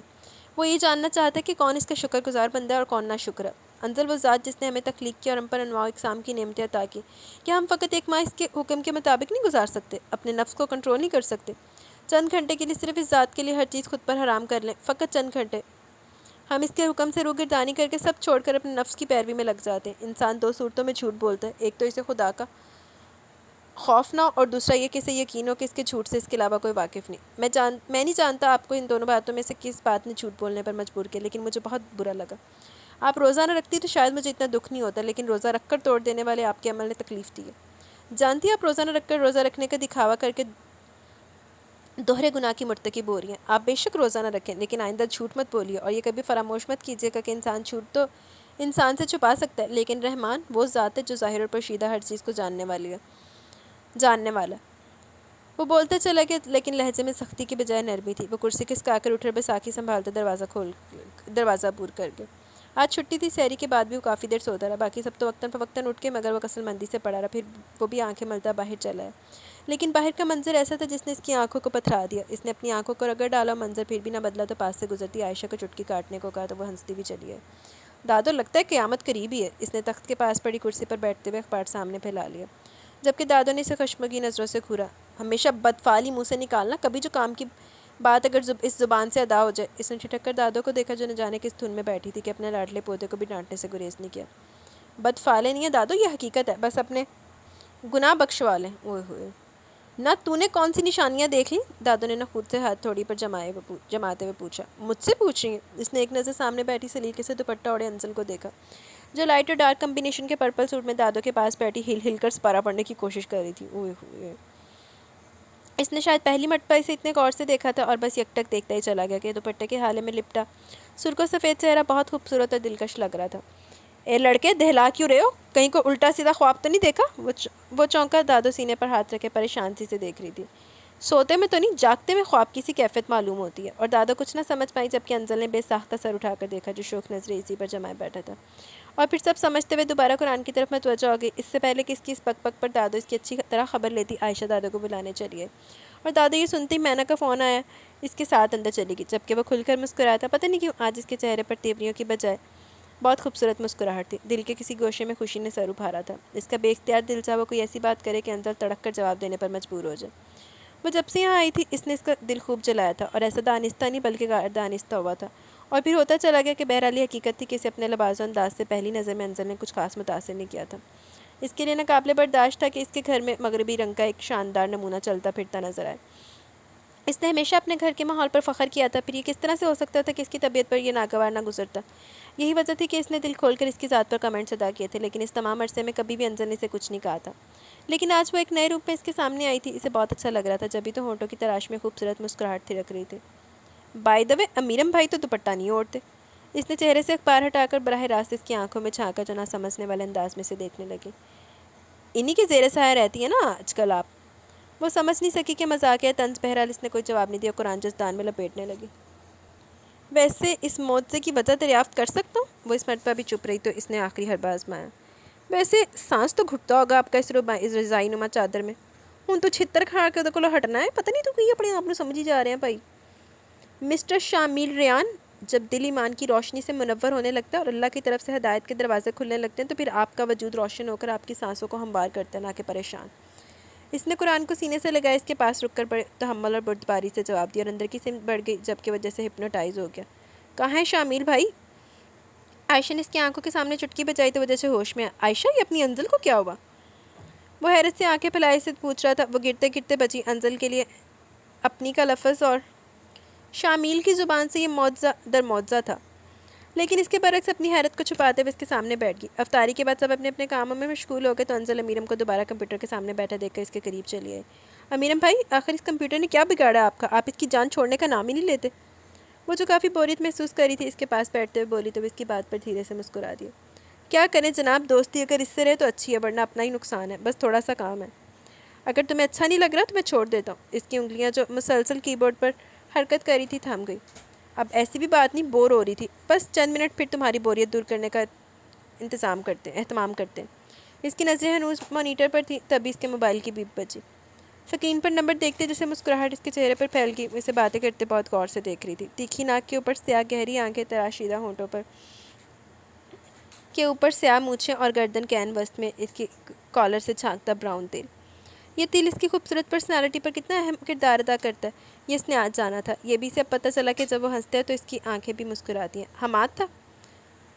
اس نے موبائل آف کرتے ہوئے بتایا تو وہ جیسے چونکی۔ بچپن کا دوست ہے، بہت اچھا، بہت کیئرنگ، میکینیکل انجینئر ہے، آج کل اسٹیٹس میں ہوتا ہے، لیکن مجھے نہیں بھولتا، چھوٹا سا بھی مسئلہ کیوں نہ اتنی دور سے فقط مجھ سے شیئر کرنے کے لیے فون کرتا ہے۔ وہ اس کے استفسار کے بغیر ہی سے ہر بات اسی طرح شیئر کرتا تھا، جسے وہ بہت توجہ سے سنتی تھی، لیکن آج نہ جانے کہاں گم تھی۔ گھر والے شادی کر رہے ہیں، لیکن اسے لڑکی کچھ پسند نہیں. وہ چاہتا ہے کہ لڑکی کچھ گھریلو اور پردہ دار ہو، لیکن گھر والے کہتے ہیں کہ وہ امریکہ جیسے ملک میں بھی رہ کر اتنی ستی سوچ رکھتا ہے. وہ بولتے ہوئے دوبارہ مانیٹر کی طرف متوجہ ہو گئے تو وہ اٹھ کر اپنے کمرے کی جانب آ گئی. اس وقت بہت عجیب سی کیفیت ہو رہی تھی جسے وہ خود بھی نہیں سمجھ پا رہی تھی. کام سے فارغ ہوتے عائشہ ختیجہ چچی جان کے ساتھ مارکیٹ چلی گئی. مارکیٹ جانے کے لیے تیار ہوگی تو دادو نے اسے زبردستی ان کے ساتھ بھیج دیا. عید کے لیے شاپنگ کرنا تھی اور کس کے لیے کرنا تھی یہ انزل کو بازار جا کر پتہ لگا. بس پھر اسے بہت غصہ ہے لیکن خاموش رہی. صبح 10 بجے کے نکلے جب وہ لوگ شام 3 بجے لوٹے تو انزل کا بطور خاص برا حال تھا. لیکن وہ امیرم کو شکوہ کے نہ نظروں سے دیکھتے ہوئے سیڑھیاں چڑھ گئی. اسے کافی حیرت ہوئی جسے وہ تھکاوٹ پر محمول کرتے دوبارہ سے مصروف ہو گیا. لیکن جب افطاری پر بھی وہ نیچے نہیں اور تھکاوٹ کا بہانہ کر کے اوپر ہی بیٹھی تو وہ جیسے کچھ چھٹکا تھا اور پھر بے اختیار عائشہ سے پوچھ بیٹھا کیا آج شاپنگ کے دوران کوئی خاص بات ہوئی تھی؟ نہیں تو. وہ ٹرے سے جاتے نفی میں سر ہلانے لگی تو وہ کسی غیر مرئی نقطے پر نظریں جمائے کچھ سوچنے کے لگا. اس کے بعد عشاء کی نماز سے لوٹ کر بھی جب اس نے عائشہ اور ختیجہ کو اکیلے بیٹھے دیکھا تو عائشہ کو کہنے لگا کہ انزل کو بلا لا.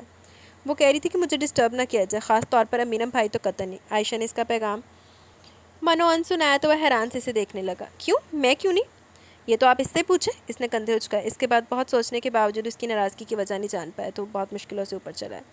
دروازہ کھلا تھا. اسے پکارتے اندر چلا جہاں وہ بیڈ پر بیٹھی کسی کتاب کا مطالعہ کر رہی تھی. اسے دیکھ کر رخ موڑ گئی. اگر کوئی اور وقت ہوتا تو شرمندہ ہو جاتی اس کے اپنے پاس اتنی مشکلوں سے سیڑھیاں چڑھ کر آنے پر، لیکن اب وہ اطمینان سے بیٹھی رہی. لگتا ہے آج کچھ زیادہ ہی تھک گئی ہیں. وہ اس کے سامنے کرسی گھسیٹ کر بیٹھتے ہوئے بولا تو وہ بے دردی سے اپنے ناخن چبانے لگی. یہ اس کی ذہنی انتشار کا واضح اظہار تھا. وہ سمجھ کے ناراض ہے مجھ سے؟ بات مت کرے مجھ سے. اس نے خفگی سے کہتے ہوئے رخ موڑ لیا. بھائی کیا خطا سرزد ہو گئی ہم سے جو ہماری اتنی اچھی دوست کو ناراض ہونا پڑا؟ وہ مسکراتے ہوئے پوچھنے لگی. دوست؟ وہ استزائیہ ہنسی. کب دوست جانا آپ نے مجھے؟ اس نے خاصے تیکھے اور تلخ لہجے میں ابروچ کھاتے ہوئے کہا تو اسے دیکھ کر رہ گیا مگر بظاہر اطمینان سے بولا. بھول بھی گئی محترمہ، بہت اہتمام سے ہم نے اپنی دوستی کا اعلان کیا تھا. اعلان کیا تھا نا، سمجھا تو نہیں؟ اگر سمجھتے تو اتنی بڑی بات نہ چھپاتے. وہ ہنوز اسی لہجے میں بولی تو اس مرتبہ اس کے چہرے سے مسکراہٹ پل بھر میں غائب ہوگی. میں کچھ سمجھا نہیں. آپ نے مجھے یہ کیوں نہیں بتایا کہ آپ انگیجڈ ہیں؟ وہ خفا خفا سی بولی. او اسی لیے منہ پھلائے بیٹھی ہیں شام سے. وہ وجہ ناراضگی جان کر کھل کر مسکرایا تھا جبکہ وہ چلائی تھی. اتنی سی بات آپ کے لیے اتنی سی بات ہے، لیکن امیرم حسان سے جڑی ہر بات میرے لیے بہت اہم ہے. اس نے انگلی اٹھا کر اسے تنبیہ کی. ارے خفا کیوں ہوتی ہے؟ نہیں بتایا تو اب بتا دیتے. نو تھینکس، سب کچھ جان چکی ہوں.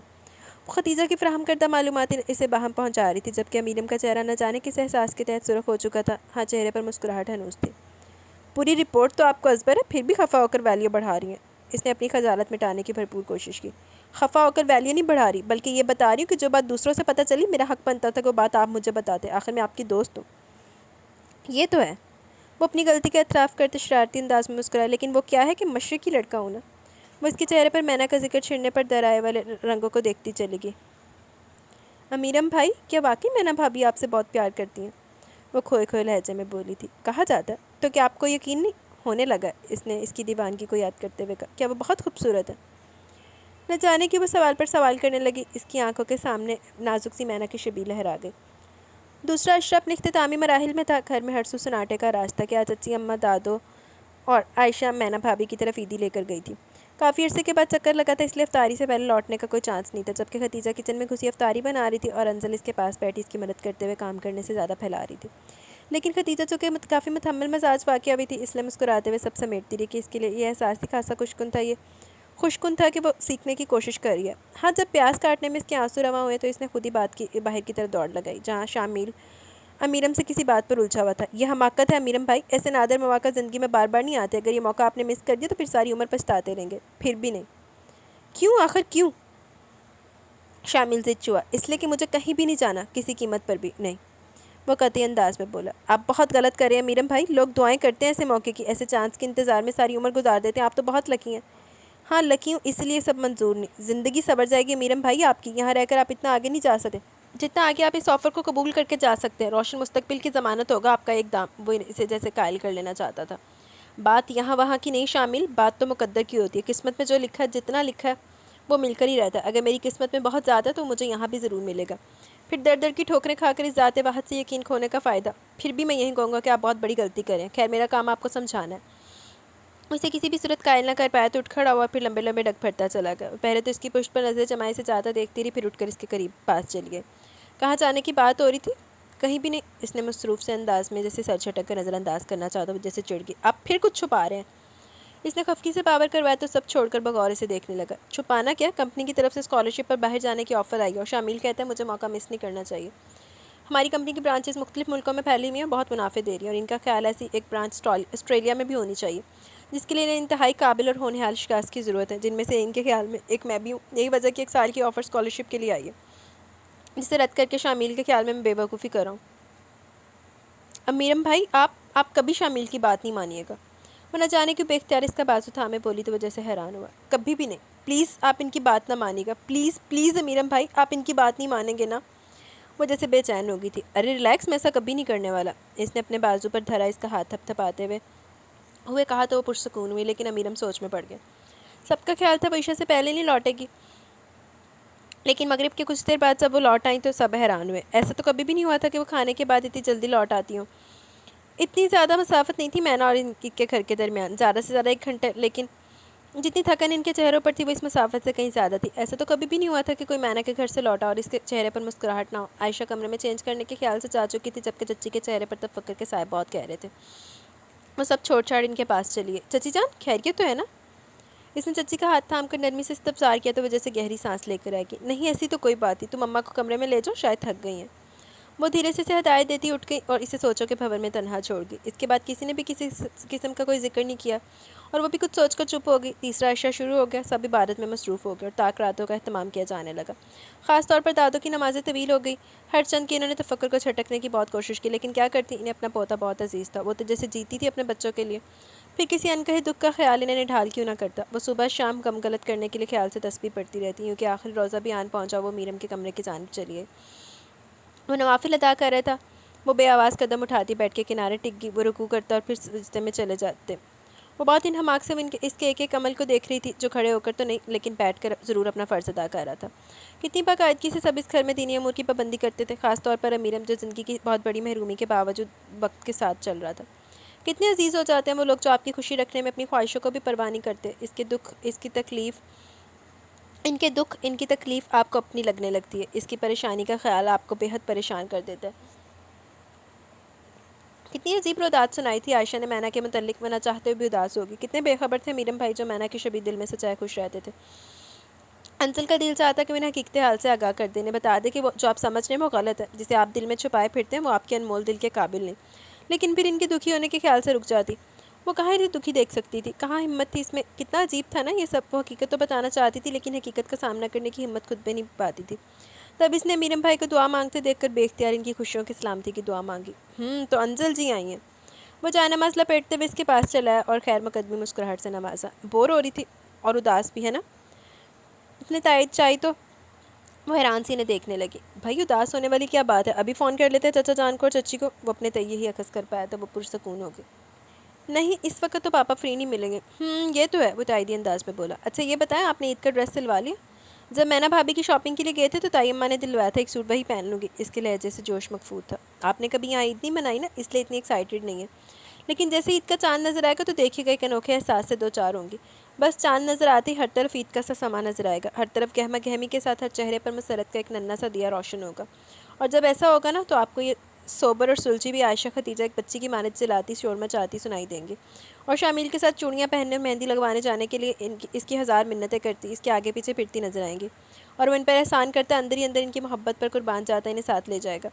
لیکن واپسی پر اس کا منہ لٹکا ہوا ہوگا کہ وہ چوڑی اور مہندی کے بہانے اور بہت کچھ اٹھا لائیں گی، لیکن اس مرتبہ مختلف ہوگا۔ پتہ ہے کیا ہوگا؟ وہ جو دلچسپی سے سن رہی تھی اس کے چہرے پر اشتیاق چھلک آیا۔ اس مرتبہ عائشہ خدیجہ کے ساتھ آپ کے لیے بھی چوڑی کا گفٹ میری طرف سے، وہ اسے بتا رہا تھا اور فقط اس خیال سے مسکرا رہی تھی کہ سب اس کی وجہ سے ہوگا۔ امیرم بھائی کتنی بڑی چیز ہیں آپ۔ عائشہ خدیجہ نے ایک ساتھ انٹری دی اور اب اس کو خونخوار نظروں سے گھور رہی تھی کہ وہ ان کی بات سن چکی تھی، جبکہ انزل اب حیران سی نہ سمجھ انداز میں اسے دیکھ رہی تھی۔ جانتی ہیں انزل آپ ہی امیرم بھائی اتنے کنجوس واقعہ میں کہ ہر ماہ تنخواہ اماں کے ہاتھ پر لا کر رکھ دیتے ہیں اور کہہ دیتے ہیں جو عائشہ خدیجہ لینا چاہیں انہیں دلا دیجیے گا۔ عائشہ امیرم کو شکوہ کی نظروں سے دیکھتی انزل سے مخاطب تھی۔ اور ہاں امیرم بھائی، اگر آپ فقط انزل کے لیے بھی تحفے کی پیشکش رکھتے تو یقین کریں ہمیں تب بھی اتنی خوشی ہوتی کہ بہرحال انزل ہمیں بھی بہت عزیز ہے۔ امیرم کی پشت پر کھڑی عائشہ نے اس کی گردن میں بازو حمائل کرتے ہوئے کہا تو امیرم کے ساتھ انزل بھی کھل کر مسکرا دی، جبکہ اس کے چہرے پر مسکراہٹ کھلتے دیکھ کر امیرم کا دل پر اطمینان ہو گیا کہ وہ اس کی اداسی دور کرنے میں کامیاب رہے تھے۔ شامل کے رویے کا ازالہ کرتے کرتے وہ اسے اتنی عزیز ہو گئی تھی کہ وہ ایک پل اسے اداس نہیں دیکھ سکتا تھا۔ اس کے بعد سب نے مل کر چاند دیکھا۔ چاند کو دیکھ کر دعا مانگنے کا منظر اتنا خوبصورت تھا کہ وہ بھی اس کی تکلیف میں ہاتھ اٹھاتے کھڑی ہوگی۔ کچھ بھی تو نہیں تھا مانگنے کو، پھر نہ جانے کہ اس کے لبوں سے امیرم حسان کی خوشیوں کی دعا عطا کر گئی۔ یوں کہ وہ خود بھی حیران رہ گئی۔ اس نے منہ پر ہاتھ پھیرتے آمین کے بعد آنکھیں کھولی تو امیرم اس کی طرف دیکھ کر مسکرا رہا تھا۔ یہ مسکراہٹ بہت سادہ تھی۔ مانگ لی دعا؟ وہ اس کے قریب چلا ہے۔ جی، وہ خوش دلی سے مسکرائی۔ کیا مانگا؟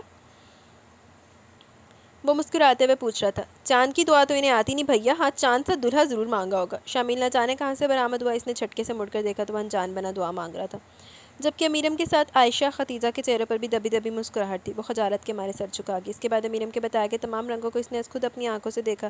سب نے اسے تحائف دیے تھے، یہاں تک کہ شامل نے بھی۔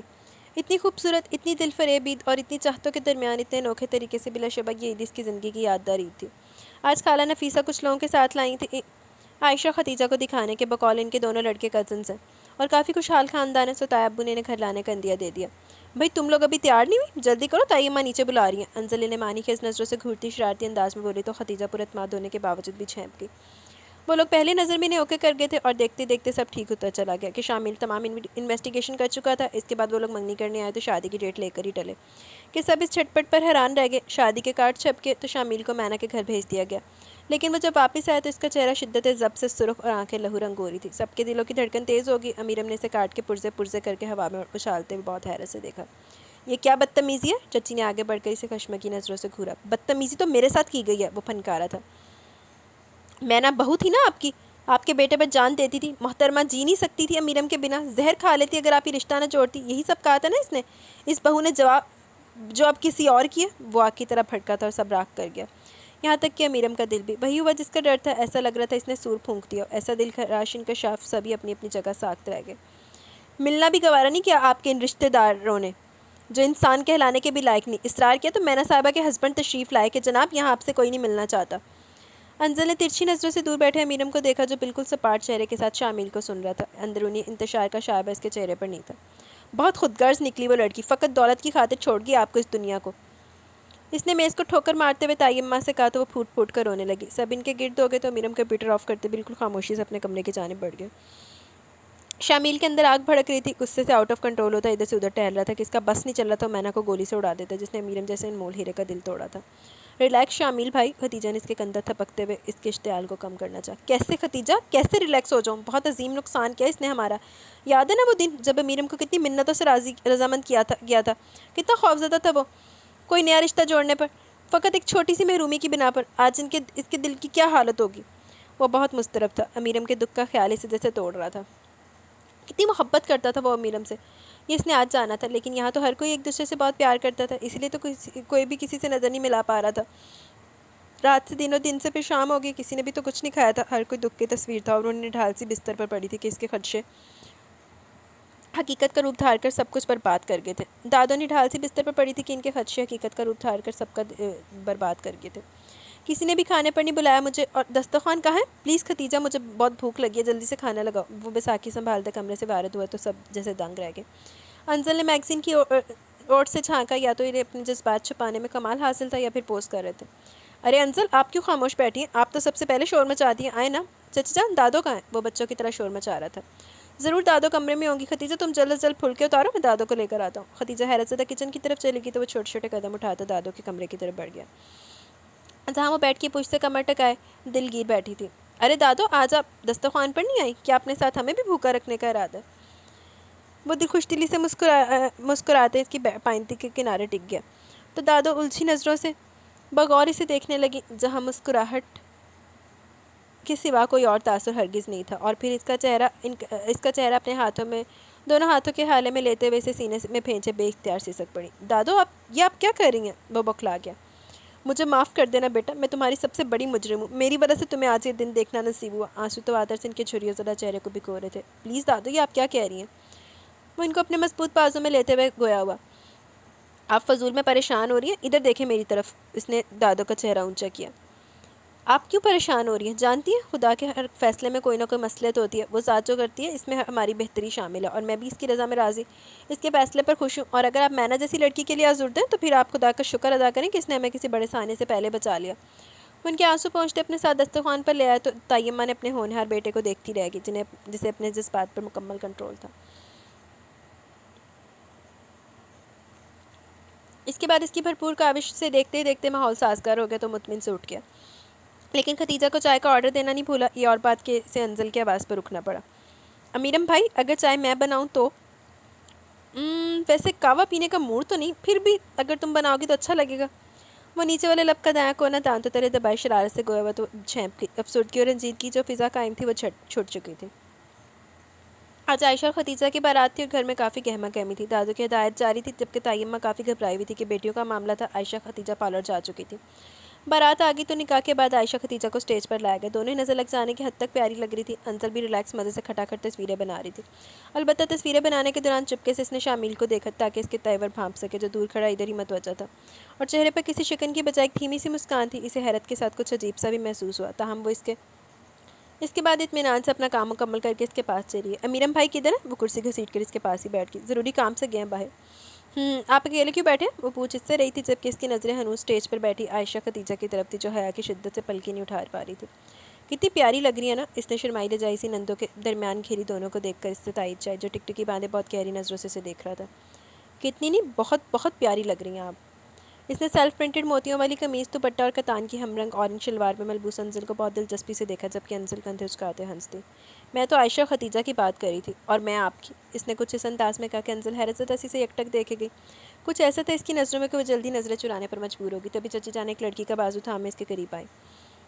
انزل بیٹا، یہ رامین ہے۔ اوہ، تو آپ ہیں رامین؟ انزل نے شامل کو معنی خیز نظروں سے دیکھتے ہوئے کہا اور اسے سامنے والی کرسی پر بیٹھنے کا اشارہ کیا، لیکن رامین کے بیٹھتے اس نے شامل کے ماتھے پر سلوٹیں لیے ناگواری سے جاتا دیکھا تھا۔ رامین شامل کی خالہ زاد تھی، اور چچی اور تائی اماں کی منظور نظر بھی۔ وہ چاہتی تھی کہ جلد از جلد رامین کو بہو بنا کر گھر لیں، لیکن شامل تھا کہ مان کے نہیں دے رہا تھا، حالانکہ رامین میں اچھی لڑکیوں والی تمام خوبیاں بدرجہ اعلیٰ موجود تھی۔ چچی نے لاکھ پوچھا کہ اپنی کوئی پسند بتا دو، لیکن کوئی ہوتی تو بتاتا بھی، لیکن ابھی سے ایسا محسوس ہونے لگا تھا وہ اماں کو ایک اچھی لڑکی کے متعلق بتا سکتا ہے، کیونکہ وہ محسوس کر رہا تھا کہ کوئی آہستہ آہستہ اس کے دل میں گھر کر رہا ہے۔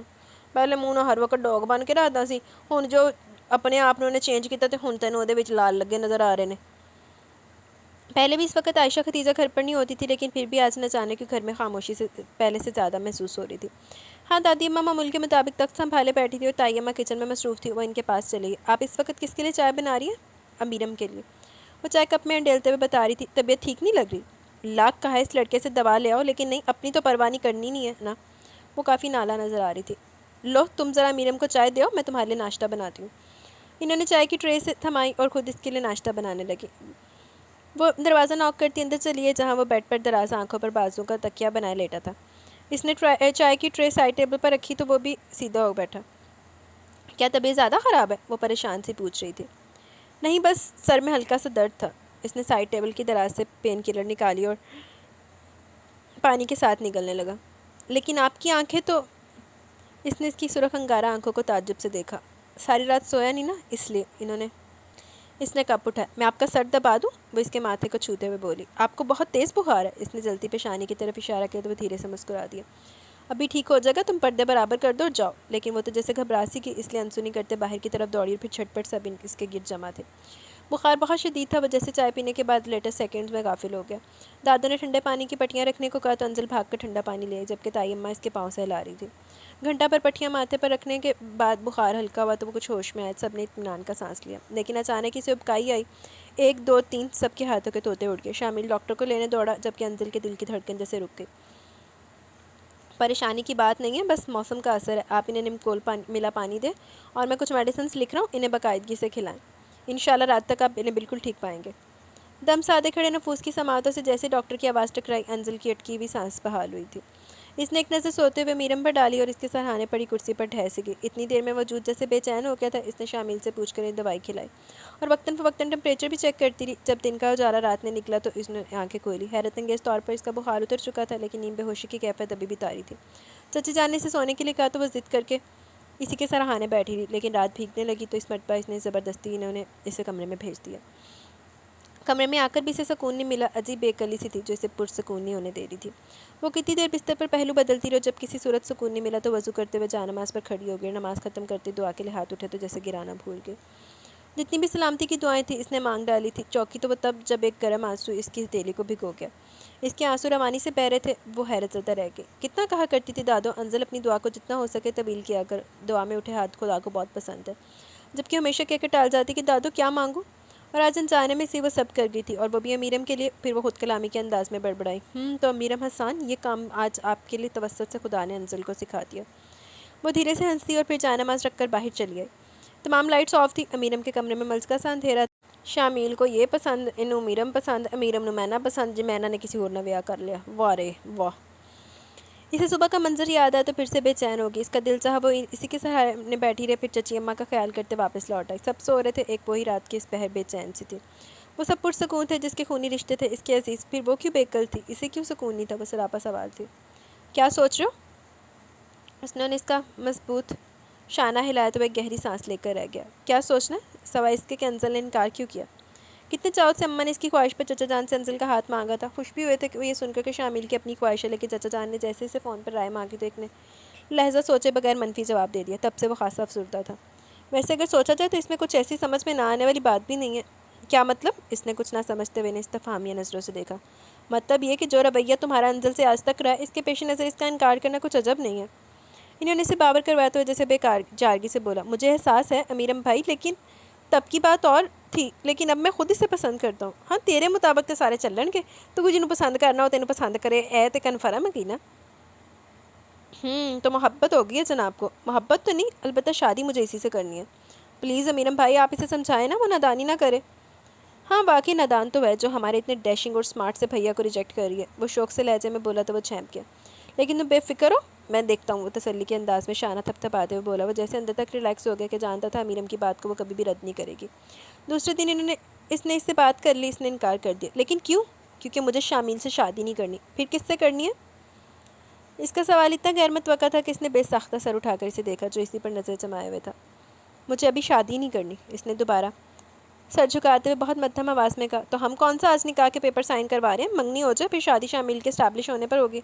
نہ ابھی نہ کبھی، اس کا انداز کرتی تھا۔ دیکھو انزل، میں مانتا ہوں کہ ماضی میں شامل کا رویہ تم سے کچھ اچھا نہیں رہا، لیکن اس کی بھی ایک وجہ تھی جس سے تم بخوبی واقف ہو۔ لیکن یقین کرو اس کے برعکس بہت اچھا لڑکا ہے، بہت ذہین اور سمجھدار، وہ تمہارے لیے سوٹیبل ہے۔ بہت سے اچھے لوگ اس دنیا میں موجود ہیں، لیکن ضروری نہیں کہ میں ہر ایک سے شادی بھی کروں۔ وہ تکیہ ہوا میں اچھالتی اٹھ کھڑی ہوئی۔ اسے امیرم کا شامل کی حمایت کرنا بہت برا لگ رہا تھا۔ رہی بات سوٹیبل کی، تو میرا نہیں خیال کہ ایک ادھورا شخص میرے لیے سوٹیبل ہو سکتا ہے۔ وہ نے خود سے سر جھٹ کے کہہ رہی تھی جبکہ امیرم احسان ساکھ بیٹھا تھا۔ اگر شامل جیسے مکمل انسان کی تعریف میں ویسے الفاظ استعمال کری تھی تو پھر امیرم حسان جیسے لوگوں کی تعریف کے لیے کیا ڈیفینیشن ہوگی اس کے نزدیک؟ انزل کے سامنے سے اپنا وجود ایک کیڑے سے بھی زیادہ حقیر محسوس ہو رہا تھا۔ شامل میں کیا کمی ہے انزل؟ اس کی ٹانگیں، آنکھیں، چہرہ سب تو مکمل ہے، وہ بہت خوبصورت بھی ہے اور ذہین بھی۔ پھر تم شہرت کی شدت سے اس کی آواز جیسے بند ہوگی۔ ہاں وہ مکمل تو ہے، مگر ظاہری طور پر، باطنی طور پر ایک اب نارمل اور ادھورا شخص ہے، اور مجھے کسی ایسے شخص سے شادی نہیں کرنی جو خود تو مکمل نہ ہو لیکن خود سے جڑے لوگوں کو مکمل دیکھنا چاہتا ہوں۔ شامل جیسا انسان تمہیں پوری دنیا میں نہیں ملے گا انزل، دنیا اچھے لوگوں سے خالی بھی نہیں ہے۔ اس کا جواب برجستہ تھا۔ انزل وہ کون ہے؟ حملہ اتنا غیر متوقع تھا کہ وہ ششدر سے دیکھے گی۔ وہ کون ہے جس کے بعد تمہیں شامل جیسا انسان بھی ادھورا محسوس ہوتا ہے؟ اس نے اس کی بات سختی سے کاٹ دی۔ غلط فہمی آپ کی، وہ بے نیاری سے کہتی پلٹ کی، لیکن امیرم نے اسے بازو سے تھام کر ایک جھٹکے سے اپنے سامنے کیا۔ وہ سرتا پال عرض کی، لیکن اس نے بمشکل خود کو سنبھالا۔ تو پھر سچ کیا ہے؟ وہ بہت تحمل سے بولا، لیکن اچانک اس کے باوجود اس کے لہجے میں سختی از خود ڈر آئی تھی۔ سچ کو ترجیح دینے کی ہمت ہے آپ میں؟ اس کا لہجہ خاصا تلخ اور تیکھا تھا، کیونکہ اس نے اپنے تنے اعصاب ڈھیلے چھوڑ دیے۔ انزل، اگر شامل کے علاوہ کوئی اور ہے تو بے فکر رہیں، اور کوئی نہیں تو کم از کم میں آپ کی پسند کو ترجیح ضرور دوں گا، آپ کے ساتھ زبردستی نہیں کی جائے گی۔ وہ اسے یقین دلا رہا تھا۔ امیرم حسان، مجھے امیرم حسان سے شادی کرنا ہے، بتائیں کریں گے مجھ سے شادی؟ وہ اس کی آنکھوں میں دیکھتے ہوئے براہ راست اس سے گویا ہوئی، اسے اپنا وجود زلزلوں کی زد پر محسوس ہوا تھا۔ وہ پھٹی پھٹی آنکھوں سے اسے دیکھے گیا جو بہت اعتماد اور یقین سے اس کی آنکھوں میں آنکھیں ڈالے کھڑی تھی۔ اگر اس وقت اس کے پہلو میں بیساکھی نہ ہوتی تو یقیناً وہ گر چکا ہوتا۔ انزل، مجھے اس قسم کے بےہودہ مذاق ہرگز بھی پسند نہیں ہے۔ اس کے دماغ کی رگیں شدت ضبط سے ابھر آئی تھی اور آنکھیں توہین کے احساس سے جلنے لگی تھی۔ یہ مذاق ہرگز نہیں ہے، وہ نڈر انداز میں بولی، ساری جھجک بزدلی بوکھلاہٹ کہیں دور جا چکی تھی۔ وہ بالکل ایک نئی لڑکی ان کے سامنے تھی۔ یہ حقیقت ہے کہ مجھے امیرم حسان سے شادی کرنا، وہ نہیں تو او۔ اس سے پہلے کو مزید کچھ کہتی ایک زناٹے دار تھپڑ اس کے چہرے پر پڑا اور وہ لڑکھڑا کر صوفے کی بیک سے ٹکرائی تھی۔ تمہیں جرت بھی کیسے ہوئی اس طرح مجھ سے سوچنے کی کہ تم نے امیرم حسان کو کھلونا سمجھا؟ کس نے حق دیا تمہیں اتنا کہ تم مینا کی طرح سے امیرم کو دیکھنے لگو؟ وہ اس کے سر پر آ کر پھنکارا تھا۔ اتنی دہشت تھی اس وقت اس کے چہرے پہ کوئی اپنی جگہ سے ہل بھی نہیں سکی۔ آج تو کہہ دیا، اگر آج کے بعد میں نے تمہاری زبان سے ایسا کوئی لفظ سنا تو بہت برا ہوگا۔ اس نے اس کے بازو کو اتنی شدت سے پھینچا کہ وہ ایک بے اختیار اس کی چیخ نکل گئی اور پھر چھٹکے سے اسے چھوڑے بے ساکھی لیے باہر نکل گیا۔ وہ سن وجود لیے اسے خالی آنکھوں سے جاتا دیکھتی رہی۔ وہ جتنا سوچتا تھا اس کے اندر تپش کا احساس پڑنے لگتا تھا، وہ جلنے لگتا تھا، یہ سوچ کر کہ منزل جسے وہ ایک بے ضرر معصوم سی لڑکی سمجھتا رہا وہ بھی مینا کی طرح نکلی، خود غرض اور دوسروں کو ریزہ ریزہ کر دینے والی۔ کتنا غلط سمجھا تھا وہ اسے۔ اس نے بس اپنے خلوص سے ایک بگڑی ہوئی لڑکی کو سنوارنا چاہا تھا، اس نے تو بس ایک اچھی لڑکی کے روپ میں ڈھالنا چاہا تھا۔ وہ بالوں کو اپنی مٹھی میں جکڑے پریشان و مضطرب بیٹھا تھا، کسی پل چین نہیں تھا۔ کیا بتائے گا وہ شامل کو، کیا سوچے گا باقی سب؟ یہ سوچتے اس کا خون کھولنے لگتا تھا۔ اگر سب کو اس کی حماقتوں کی خبر ہو جائے تو توہین اور ذلت کے احساس سے وہ آگے سوچ ہی نہ پاتا۔ کیا ایک مینا کم تھی اس کے جذبات سے کھیلنے کو، جو ایک اور اٹھ کھڑی ہوئی تھی؟ وہ بہت دن تک تو کسی سے تو کیا خود سے بھی نظریں نہیں ملا پایا۔ کمرے میں بند اپنے اندر اٹھتے طوفان کو تھپکتے رہتا اور جب بے بس ہو جاتا تو باہر نکل جاتا۔ وہ بہت پریشان تھا، اسے ایسا لگتا تھا سب اس کی بے بسی اور حماقت پر ہنس رہے ہیں۔ اسے شامل کی بہت سادہ سی نگاہیں بھی پریشان شکوہ کنا اور چیڑ دینے والی محسوس ہوتی تھی۔ ایسے میں تھک کر وہ کوئی فرار کی راہ ڈھونڈنے لگتا اور وہ جس نے آگ لگائی تھی کتنے آرام سے بھڑکتے شوروں سے ہنس اٹھاتے مطمئن پھرتی تھی۔ یہ احساس اسے جھلسا دیتا کہ وہ آگ لگا کر آگ کا تماشا دیکھ لیا۔ وہ بہت دیر تک باہر رہتا، گھر لوٹنا نہیں چاہتا تھا، لیکن بدقسمتی کے کوئی جائے پناہ بھی نہیں تھی۔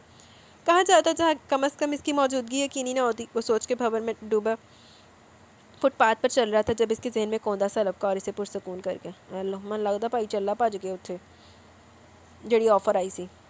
اس نے آہٹ پر سر اٹھا کر دیکھا اور بے نیازی سے پھر کتاب پر گم ہو گیا، جبکہ اس کی تمام حسیات دروازے پہ کھڑی انزل کے گرد سمٹ آئی تھی۔ سنیں آپ جا رہے؟ وہ اس کے قریب ہی چلی گئی، لیکن وہ سنی کیے بیٹھا رہا کہ وہ اس کی صورت بھی نہیں دیکھنا چاہتا تھا۔ واپس کب لوٹیں گے؟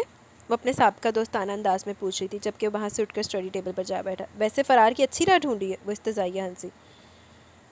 لیکن کہاں تک جائیں گے؟ وہ ٹیبل پر چھکی اس کی آنکھوں میں دیکھتے ہوئے بولی تو وہ جیسے بھڑک اٹھا۔ جہاں تمہارا وجود نہ ہو، جہاں تم اور تم جیسی کوئی اور لڑکی موجود نہ ہو۔ اس کا لہجہ کاٹدار اور شعلے اگلتا ہوا تھا۔ آپ مجھے مینا کے ساتھ ملا کر میرے ساتھ ناانصافی کریں؟ باقی تم تو اس سے بھی بڑھ کر نکلی۔ اس نے تو محبت جتا کر چھوڑ دیا، تم تو محبت جتا کر زندہ مار دینے کا ہنر جانتی ہو۔ اس نے تو حظ اٹھایا میری کمزوری کا، تم تو مذاق اڑا رہی ہو میرے خلوص میری محبت کا، وہ تو خود غرض تھی، تم تو بے حس بھی ہو۔ بہت غلط سمجھا میں نے انزل ارمغان تمہیں، لیکن اس مرتبہ نہیں آؤں گا اس مرتبہ تمہارے چھانسے میں، گیٹ آؤٹ! وہ کہتے کہتے چلایا، لیکن اس پر جیسے کچھ اثر نہیں ہوا۔ باقی امیرم آپ نے بہت غلط سمجھا مجھے، بہت غلط اندازہ لگایا آپ نے میری فطرت کا، لیکن اتنا یاد رکھیے گا جس طرح سے شامیں ایک سی نہیں ہوتی اس طرح سے ساری دنیا بھی ایک جیسی نہیں ہوتی۔ اتنا یاد رکھیے گا، انزل ارمغان نے زندگی میں فقط ایک انسان سے محبت کی ہے اور وہ ہے امیرم حسان، جس کے لیے وہ زندگی تو تیاگ سکتی ہے لیکن اسے کسی اور کا ہونا منظور نہیں۔ وہ اپنے اٹل اور مضبوط لہجے میں کہتی، بڑے بڑے قدم اٹھاتی دروازہ عبور کر کے، لیکن امیرم کو پھر بھی اپنے ارادے سے ایک انچ تک نہیں ہلا سکی، جس کے نتیجے میں وہ سب کو حیران پریشان چھوڑے پر آئے دیش سدھار گیا۔ وہ کتنی دیر بے حس و حرکت بڑی چھت کو گھورتی رہی، پھر چپل اڑ سے باہر چلی آئی۔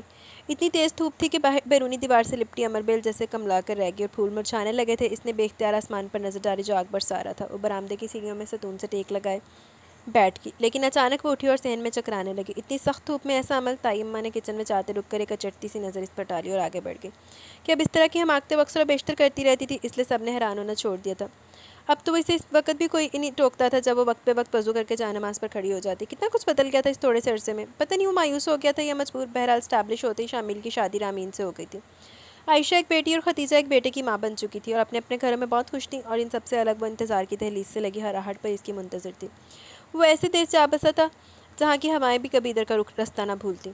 لیکن کب تک آپ مجھ سے دامن بچا پائیں گے؟ کب تک آپ انزل کی محبتوں سے منہ موڑ سکیں گے؟ آخر ایک دن آپ کو لوٹنا پڑے گا، اور اس بات کا یقین ہر نئے دن کے ساتھ پختہ ہوتا چلا جاتا ہے۔ کتنے نادان ہیں آپ! سمجھتے کہ میں بھی مینا کی طرح آپ سے وقت گزاری کر رہی ہوں، آپ کی ایک محرومی سے تھوڑی سی ہمدردی جتا کر ساری عمر کا پچھتاوا خریدنا چاہتی ہوں، لیکن نہیں، آپ جان بھی نہیں سکتے کہ انزل نے آپ سے کتنی محبت کی ہے۔ ایج ڈفرینس کی پرواہ کیے بغیر کسی محرومی کو خاطر میں نہ لاتے ہوئے محبت فرق کو نہیں مانتی، وہ تو بس جذبوں کو بے اختیار کر کے جس پر چاہے دل کو مہربان کر دیتی ہے۔ کوئی ہمدردی، کوئی مہربانی اس عمل میں پوشیدہ نہیں ہوتی۔ اس دل میں فقط ایک آفاقی جذبہ ہے جو کسی بھی غرض، کسی بھی بے حسی سے پاک، بس امیرم حسان کی التفات کا منتظر ہے، ہر لمحہ، ہر گھڑی، ہر آن۔ تبھی فون کی گھنٹی بجی اور ایک سیکنڈ میں بھاگتی اندر آئی تھی۔ اس کی توقع کے عین مطابق اسکرین پر جگمگاتا نمبر امیرم حسان کا تھا۔ یہ جاننے کے باوجود کہ امیرم اس سے کبھی بھی بات نہیں کرے گا، اس نے ریسیور کان سے لگا لیا۔ السلام علیکم۔ سلامتی کی دعا کے بعد اس کا سارا وجود جیسے سماعت بن گیا، لیکن جواب ہمیشہ کی طرح ندارت تھا۔ جانتے ہیں آپ، آج ایک نئی کلی کھلی ہے سحر ہوتے ہی۔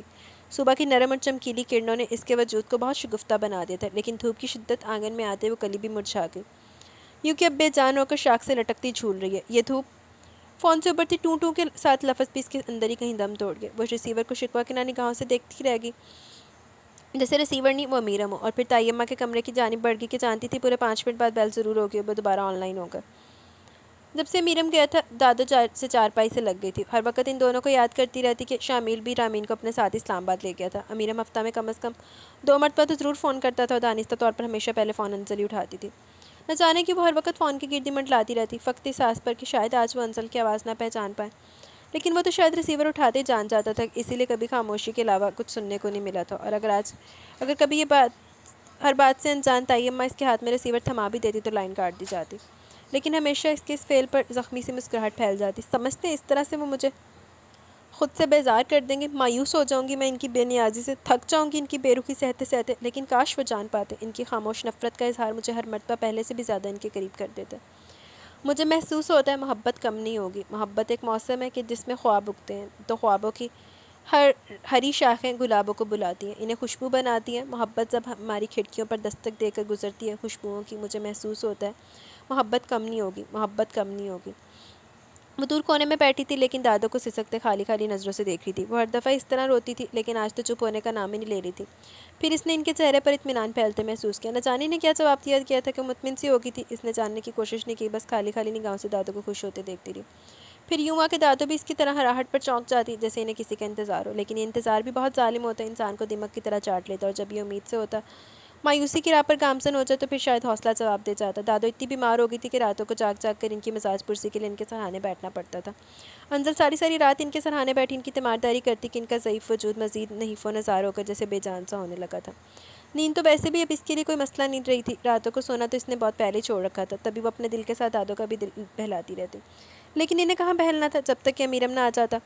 وہ تو اپنے عہد کی مضبوطی پر اس طرح سے قائم تھا کہ ہر سود و زیاد سے بے نیاز ہو گیا تھا۔ آج جب دادو کی حالت زیادہ خراب ہوگی تو وہ جیسے فون پر پھٹ پڑی۔ کیوں میرے کیے کی سزا دوسروں کو کیوں تنہا چھوڑ دیا آپ نے اپنوں کو؟ کیوں محروم کر دیا اپنی محبت سے؟ فقط میری خاطر؟ میرا تو شاید کوئی حق ہی نہیں ہے آپ کی محبت پر، لیکن دوسروں کا کیا قصور؟ پلیز لوٹ آئیں۔ آپ میری صورت نہیں دیکھنا چاہتے؟ میں آپ کے سامنے نہیں آؤں گی، میں آپ کو اپنی جھلک بھی نہیں دکھاؤں گی، پلیز لوٹ آئیں اس سے پہلے کہ دادو کھو جائیں۔ وہ بولتے بولتے جیسے تھکنے لگی تھی، اس لیے ریسیور کیڈر پر ڈال کر رو دی۔ کتنا آسان سمجھا تھا اس نے امیرم حسان کو حاصل کر لینا، جیسے ہاتھ بڑھا کر پھول کو توڑ لینا، لیکن محبت کا سفر اتنا کٹھن اور تکلیف دہ ہو جائے گا یہ تو اس نے تصور بھی نہیں کیا تھا۔ کتنا سہل جانا تھا خوشبوؤں کو چھو لینا، بارشوں کے موسم میں شام کا ہر ایک منظر گھر میں قید کر لینا، روشنی ستاروں کی مٹھیوں میں بھر لینا، جگنوں کی باتوں سے پھول جیسے آنگن میں روشنی کر لینا، اس کی یادوں کا چہرہ خوابناک آنکھوں میں چھیل کے گلابوں پر دیر تک سجا رکھنا۔ کتنا سہل جانا تھا اے نظر کی خوش فہمی، تتلیاں پکڑنے کو دور جانا پڑتا۔ اس طرح نہیں ہوتا۔ دادو پہلے سے کچھ بہتر تھی، انہوں نے آنکھ بھی کھولی تھی اور تھوڑا سا سوپ بھی لیا تھا، اور ایسے شامل کی وجہ سے تو جو راتی رامین کے ساتھ لوٹا تھا کتنا پریشان ہو گیا تھا وہ دادو کے ساتھ لگائے۔ اس کے بعد اس نے ڈاکٹر سے کنسلٹ کر کے انہیں بہتر ٹریٹمنٹ دلوانے کا فیصلہ کیا، لیکن انہوں نے ہاسپٹل جانے سے انکار کر دیا کہ بقول ان کے وہ آ گیا تو وہ بھی بھلی چنگی ہو جائیں گے۔ لیکن یہ بھی انزل کے خیال میں ان کی خام خیالی تھی، ان کی آنکھیں تو اب بھی کسی کی منتظر تھی، کسی کو دیکھ لینے کا ارمان آنکھوں میں کنڈلی مارے پلکوں سے جھانکتا تھا، اور پھر پانی کا گلاس رامین کو پکڑاتے جس کی اسی نظر بیرونی گیٹ پر پڑی گلاس رامین کے ہاتھ میں جانے سے پہلے فرش پر بکھرتا چلا گیا، اور وہ پتھر بنی بے یقین نگاہوں سے اسے دیکھے چلی گئی، جو اتنے عرصے بعد اسی دہلیز پر کھڑا تھا جسے ہمیشہ کے لیے چھوڑ گیا تھا۔ اسے ایسا لگا جیسے صدیوں کا فاصلہ سمٹ کر آسمان کی جانب پرواز کر چکا، کہ سامنے والا بھی ایک تھکے مسافر کی طرح پیاسا معلوم ہو رہا تھا، لیکن یہ بھی اس کا وہم تھا یا دل کی خوش فہمی، وہ تو آج بھی اتنا ہی متنفر تھا جتنا کہ 9 ماہ پہلے، یا شاید اس سے بھی زیادہ۔ وہ بے نیاری سے اس کے پاس سے ہوا کی طرح گزر کر دادو کے کمرے میں گم ہو گیا۔ انزل یہ کرچیاں اٹھا لو، میں میرم بھائی سے مل لوں۔ رامین کی آواز اس کی سماعتوں سے ٹکرائی تو وہ جیسے ہوش میں آئی اور اپنی بے خودی پر خود کو ملامت کرتی رامین کی نظروں سے نظر چراتی فرش پر بکھرے ریزے چننے لگی۔ دھیان سے، کہیں ہاتھوں میں نہ لگ جائیں، وہ اسے تلقین کرتی چلے گی، جبکہ وہ وہیں بیٹھی سوچ رہی تھی، ہاتھ وگاروں یا پاؤں، ان کی تکلیف اس تکلیف سے زیادہ نہیں ہوگی جو دل امیرم کی بے رخی پر محسوس کرتا ہے۔ اس کی ذہن کی سکرین پر وہ منظر چلنے لگا جب امیرم فقط اس کی ایک خوشی کے لیے کچھ بھی کرنے کو تیار رہتا تھا، اور آج وہ وقت تھا کہ وہ زندگی کی سب سے بڑی خوشی دینے پر بھی راضی نہیں تھا۔ یونیورسٹی سے آ کر سارا دن کمرے میں بند رہتی، اور جب یہ یقین ہو جاتا کہ اب سب سو چکے ہیں تو وہ دادو کے کمرے میں آ جاتی، جو بالکل ٹھیک ہو گئی تھی۔ وہ کسی کو امیرم اور اپنے درمیان موجود سرد جنگ کا احساس نہیں بخشنا چاہتی تھی، اور پھر اس نے تو اس سے عہد کیا تھا کہ وہ اسے اپنی صورت بھی تک نہیں دکھائے گی، اور کم از کم اسے اپنا عہد بہت عزیز تھا۔ اف انزل، اندھیرے کمرے میں تمہارا دل نہیں گھبراتا؟ رامین نے آگے بڑھ کر ٹک ٹک سارے بٹن آن کر دیے، کیونکہ سارا کمرہ دودھیا روشنی میں نہاتا اس کی آنکھوں کی چندی آ گیا۔ جو کھڑکی میں کھڑی اپنی آنکھوں کو اس روشنی سے آہنگ کرنے کی کوشش کری تھی۔ کیا بات ہے، کچھ پریشان ہو؟ وہ اس کے قریب چلی گئی۔ ایسی تو کوئی بات نہیں۔ تو پھر یہ متفکر چہرہ کیوں؟ وہ جیسے اندر تک اتر جانا چاہتی تھی۔ بس دادو کی وجہ سے دل تھوڑا سا اداس تھا، جبکہ دادو تمہاری وجہ سے۔ اس نے قریب آتے ہوئے برجستہ کہا۔ کیا مطلب؟ وہ کچھ سمجھ نہیں پائی۔ مطلب یہ کہ بی بنو، دادو تمہارے لیے بہت پریشان ہے، اس لیے اب انکل کے فون آ رہے کہ کوئی اچھا سا رشتہ دے کر انزل کی بات طے کر دیں تاکہ پاکستان آ کر فرض سے سبکدوش ہو جائے۔ وہ اس کی بات سمجھتے ہوئے نظر چلا کر کھڑکی سے باہر نیچے بیرونی دیوار سے لپٹی امر بیل کو دیکھنے لگی۔ فارم کا سب پریشان ہے، کہا تو ہے کہ ابھی مجھے شادی نہیں کرنی۔ اس نے لفافہ اس کی آنکھوں کے سامنے لہرایا۔ یہ لڑکے کی تصویر ہے جو کافی ایجوکیٹڈ اور ہائی سوسائٹی سے تعلق رکھتا ہے اور جتنے باحیا اور با کردار لڑکی کی ضرورت ہے۔ اس نے لفافہ اس کے ہاتھ میں تھمایا۔ سب کو لڑکا بہت پسند ہے کہ بات مات لوگ، بس تمہاری رضامندی کی ضرورت ہے۔ محترم امیرم بھائی کے بہت کلوز فرینڈ ہے، انہی کے توسط سے رشتہ ہے۔ اس نے تمام معلومات اسے باہم پہنچائی، جبکہ وہ آخر میں امیرم کا نام سن کر اچھلی تھی اور پھر لب بھیجتے بہت ضبط سے گویا بھی۔ مجھے کسی سے شادی نہیں کرنی، اس لیے اپنے امیرم بھائی کو بتا دینا کہ انہیں ہرگز بھی میری فکر میں دبلا ہونے کی ضرورت نہیں ہے۔ غصے کی وجہ سے اس کے سارے جسم کا خون اس کے چہرے پر سمٹ کر اس کے کانوں کو سرخ کر گیا، اور پھر وہ جھٹکے سے مڑ کر کپڑے اٹھاتی دھاڑ سے دروازہ بند کرتی باتھ روم میں بند ہو گئی۔ یوں کہ رامین اپنی جگہ ہکا بکا کھڑی رہ گئی۔ غصے سے کھولتے اس نے کمرے کی ایک ایک چیز کو دیوار پر دے مارا تھا، اور پھر بے بسی کے احساس سے پھوٹ پھوٹ کر روتی تھی۔ کاش امیرم، کاش میں آپ کو بتا سکتی، میں آپ کو یقین دلا سکتی کہ انزل آپ سے کتنی محبت کرتی ہے۔ آپ کی کسی بھی محرومی اور خامی کو کسی ترازو میں تولے بغیر اس نے آپ کو چاہا ہے۔ کتنا مانگا اس نے آپ کو خدا سے، اور آپ ہے کہ اپنی محبت کے احساس تک چھین لینا چاہتے ہیں۔ وہ تکیے پر سر ڈالے سسک پڑی جب دروازے پر دستک ہوئی۔ اس نے آنسو سے تر چہرہ اٹھایا اور سامنے امیرم کو کھڑا دیکھ کر سر جھٹک کر دوسری طرف دیکھنے لگے۔ وہ چھوٹے چھوٹے قدم اٹھاتے اس کے قریب چلا ہے، جبکہ وہ بے نیاز سی بیٹھی رہی۔ بیٹھنے کو نہیں کہو گی؟ بہت مدھم آواز کمرے میں گونجی تو اس نے سر اٹھا کر اس لمبے چوڑے شخص کو دیکھا جس کا چہرہ بہت اپنائیت لیے ہوئے تھا۔ وہ چور سے بن کر دوسری طرف دیکھنے لگی۔ کیا نہیں تھا اس وقت اس کی آنکھوں میں؟ اسے اپنا دل ڈولتا ہوا محسوس ہوا۔ میں نے بلاوا نہیں بھیجا تھا آپ کو، وہ خاصے بدتمیز اور تیکھے لہجے میں گویا بھی تھی، لیکن میں تم سے ملنا چاہتا تھا۔ اچھا، حیرت کی بات ہے، وہ حیران ہوتے ہوئے استہزائیہ ہنسی۔ میں اس قابل کب ہوئی کہ امیرم حسان جیسا بندہ مجھ سے ملنے کی خواہش کرے؟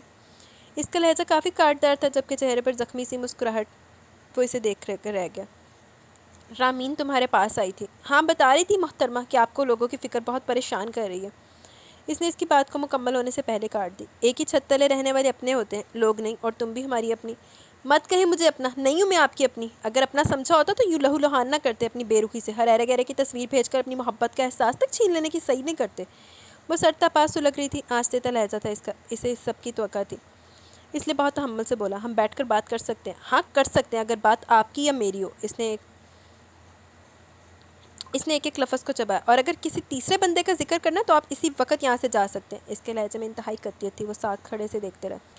کتنی کمزور ہو گئی تھی وہ، گلابیاں گھلی رنگت تو جیسے کہیں کھو گئی تھی۔ وہ ایک گہرا سانس لے کر رہ گیا۔ یہ حماد کی تصویر ہے؟ حماد کا ذکر تو یقیناً میں بارہا تم سے کر چکا ہوں، بہت اچھا انسان ہے۔ وہ اپنے بیسٹ فرینڈ کا ذکر کر رہا تھا، جبکہ وہ اس کی آنکھوں میں دیکھتی اس کے بالکل سامنے آ رکی۔ کیا سمجھتے ہیں آپ مجھے؟ نادان، بے وقوف، بے حس یا بے غیرت؟ جب دل چاہے میری توہین کر گزریں گے؟ کیا سمجھ رکھا آپ نے مجھے اور میری محبت کو کوڑے کے ڈھیر پر پڑا کوئی کھلونا جسے اپنے قابل نہ سمجھتے ہوئے کسی اور کو سونپ دے؟ ایسا کھلونا جس کی کوئی اہمیت ہی نہیں، کوئی کیوں بھول جاتے ہیں آپ ہر دفعہ کہ میں مینا نہیں انزل ہوں، انزل ارمغان، جسے اپنے جذبات ہر چیز سے زیادہ عزیز ہیں، اور جن کی توہین کی اجازت وہ کسی کو نہیں دے سکتی، حتیٰ کہ آپ کو بھی نہیں، کیونکہ اس کے جذبے آپ کی نظر میں نہ صحیح لیکن اس کی اپنی نظر میں بہت انمول ہے۔ آج کے بعد کسی تیسرے شخص کی بات کرنے کی حماقت مت کیجیے گا۔ اس نے اس کے ہاتھ سے حماد کی تصویر لے کر پرزے پرزے کرتے ہوا میں اچھال دی، ورنہ میں آپ کو بھی شوٹ کر دوں گی اور خود کو بھی۔ اس نے دھمکیاں میں اس لہجے میں کہا اور اسے وہیں چھوڑے باہر چلی نکل گئی، جبکہ وہ اس کی آنکھوں میں سرد مہری کو دیکھتے سن کھڑا رہ گیا۔ تین بھی تو عزت پاچ دی نہیں پئی، کڑی پاگل ہوئی پی، تیرے پیچھے تیری عزت نہیں پاچ رہی۔ وہ بال سمیٹے دوپٹہ ٹھیک کرتی باہر چلی گئی، جہاں فون پر تائی اماں عائشہ کو رمضان کی مبارکباد دے رہی تھی۔ انہوں نے اسے بھی آواز دی، لیکن منسونی کرتی چھت پر چلی گئی۔ آسمان پر باریک سا چاند رمضان کی آمد کی نوید سنا رہا تھا۔ وقت کتنی تیزی سے گزر جاتا ہے کہ سالوں کے عرصے میں کتنا کچھ بدل گیا تھا۔ وہ عائشہ ختیجہ جو سال بھر پہلے اس کے مقابل کھڑی بچوں کی طرح خوش ہوتی تھی، آج خود بچوں کی مائیں تھیں، اپنے چاند کے ساتھ تھیں۔ شامل کینیڈا سدھار گیا تھا، جبکہ رامین نے اپنے میکے میں رہنے کو ترجیح دی تھی۔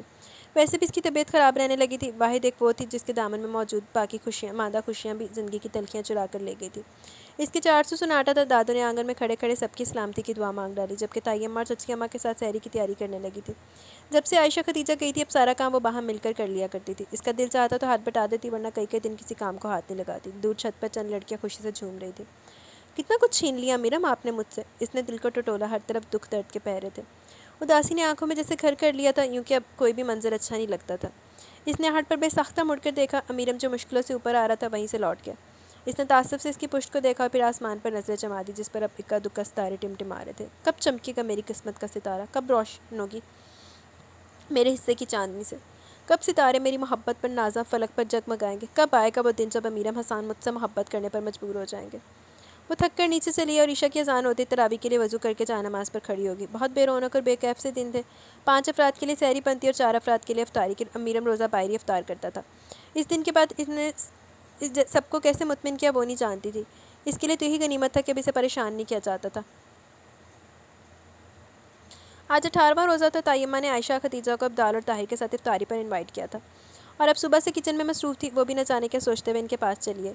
کام بہت تھا۔ طیمہ نے ڈھیروں کام اس کے سپرد کر دیا اور یہ بھی کہ اس حق میں بہتر تھا کہ یقیناً عائشہ خدیجہ کی آمد کے بعد امیرم لاؤنج میں اس کے ساتھ وقت گزارتا جس کے سامنے اب اس نے جانا چھوڑ دیا تھا۔ اگر کبھی بھولے سے سامنا ہو بھی جاتا تو اس سے پہلے ہی کترا کر نکل جاتی۔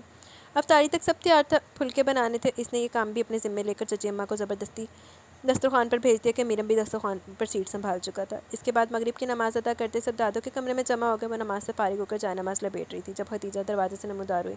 اس کے ہاتھ میں مٹھائی کا ڈبہ دیکھ کر وہ ٹھٹکی۔ لو بھائی تم بھی میٹھا کرو منہ۔ اس نے گلاب جامن اس کے منہ میں ٹھونسنا چاہا جسے اس نے منہ میں جانے سے پہلے ہاتھ میں لے لیا۔ کس خوشی میں؟ امیرم بھائی کی بات پکی ہونے کی خوشی میں۔ وہ کافی پرجوش تھی جبکہ اس کا ہاتھ ہوا میں معلق رہ گیا۔ تم گلاب جامن کھا لو لیکن خوش ہونے کی قطعاً کوئی ضرورت نہیں ہے۔ خدیجہ کے معاملے میں عائشہ کچھ زیادہ ہی ناخوش تھی۔ اس نے بری سی شکل بناتے ہوئے اسے بتایا، بھائی ان کی منگیتر جو بالکل بھی خوبصورت نہیں ہے اور سونے پر سہاگا تھوڑی سی اب نارمل۔ اس نے اس کی پھٹی پھٹی آنکھوں کو حیرانگی پر معمول کرتے ہوئے بجانا پسندیدگی بتائی۔ نہ جانے کس بات کس چیز پر فدا ہو گیا محترم۔ وہ خاصے برے منہ بنا رہی تھی جبکہ خدیجہ نے خشمگی نظروں سے دیکھتے ہوئے اسے خبردار کیا۔ خبردار جو میرے بھائی کی پسند پر کوئی ایسا ویسا تبصرہ کرنے کی کوشش کی۔ جیسی بھی آخر وہ راضی تو ہوئے۔ وہ اسی میں بہت خوش تھی۔ ہاں راضی تو ہوئے چاہے موصوفہ بھینگی ہوں یا کالی۔ اس نے آنکھیں ٹیڑھی کرتے ہوئے کچھ اس انداز میں کہا کہ خدیجہ کہکا لگا کر ہنس دی۔ تبھی عبدال اور طاہر نے واپسی کا شور مچا دیا تو وہ خود تو چلی گئی مگر اس کے دھماکوں کی زد پر چھوڑ گئی۔ پہلے گلاب جامن زمین بوس ہوا اور پھر وہ خود زمین پر بیٹھتی چلی گئی بیچاری۔ ساری رات بیت گئی۔ وہ بے حس و حرکت جہاں کی تہاں بیٹھی تھی۔ چونکی تو تب جب مؤذن کی آواز اس کے کانوں میں گونجی۔ وہ حیران تھی، وہ ابھی تک زندہ تھی۔ اسے تو وہیں ختم ہو جانا چاہیے تھا جب امیرم نے اسے جینے کی امنگ بھی چھین لی تھی۔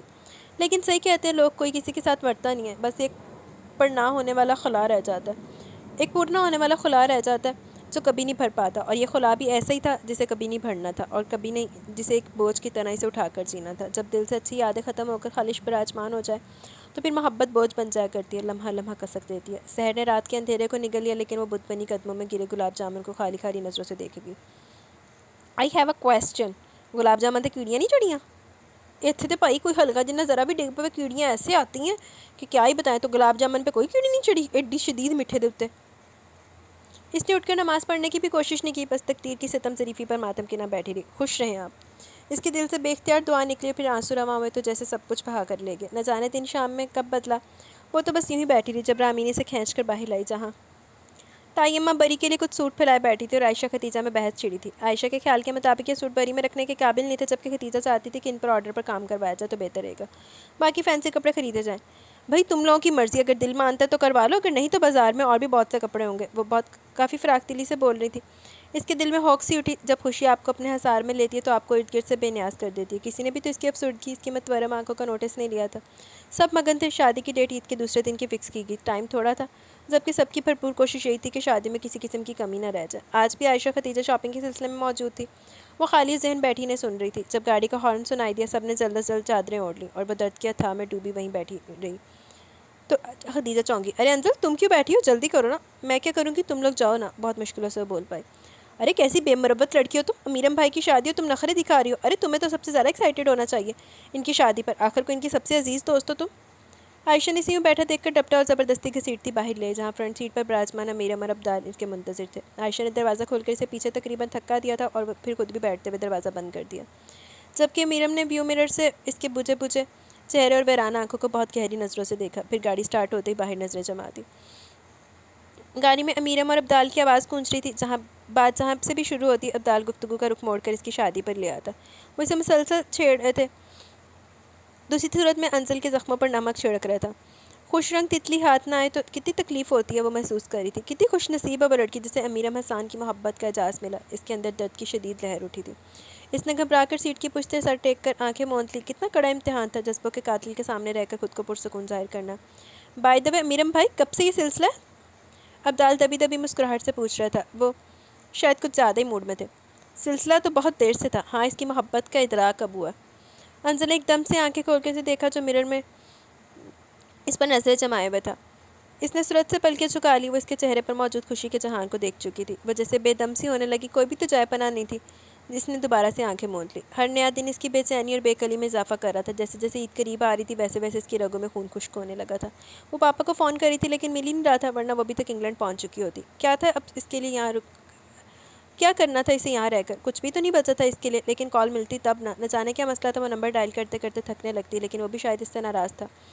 یہاں تک کہ عید کا چاند طلوع ہو گیا، ایسا چاند جو اس کے جسم سے رہی سہی قوت بھی بہا کر لے گیا۔ فقط آج کا دن تھا، فقط آج کا دن۔ کل سے سب کچھ ختم ہو جانا تھا، ہر امید، ہر راز کو ابدی نیند سو جانا تھا۔ ایسی رونقوں کا آغاز ہونا تھا جن کا تصور اس نے ہمیشہ اپنے حوالے سے کیا تھا۔ کتنا توڑ دیتا ہے یہ خیال آپ کو، کیا جس کے پیچھے آپ نے سب کچھ تیاگ دیا وہ سراب نکلا، ایسا خواب جیسے تعبیر کی صورت کسی اور کو ملنا تھا۔ کاش میرم آپ نے کبھی میرے جذبوں کا یقین کیا ہوتا، کاش آپ نے میرا اور مینا کا موازنہ نہ کیا ہوتا تو آج کا دن کتنا مختلف ہوتا۔ لیکن آپ تو فراریہ پاتے پاتے بہت دور جا نکلے، اتنے دور کہ جسم سے روح تک کھینچ نکالی، اور میں کتنی ٹھیٹ ہوں پھر بھی زندہ ہوں۔ اس نے چاند سے نگاہ ہٹائی تو اسے اپنے سامنے میرم کو کھڑے دیکھ کر حیرت زدہ رہ گئی۔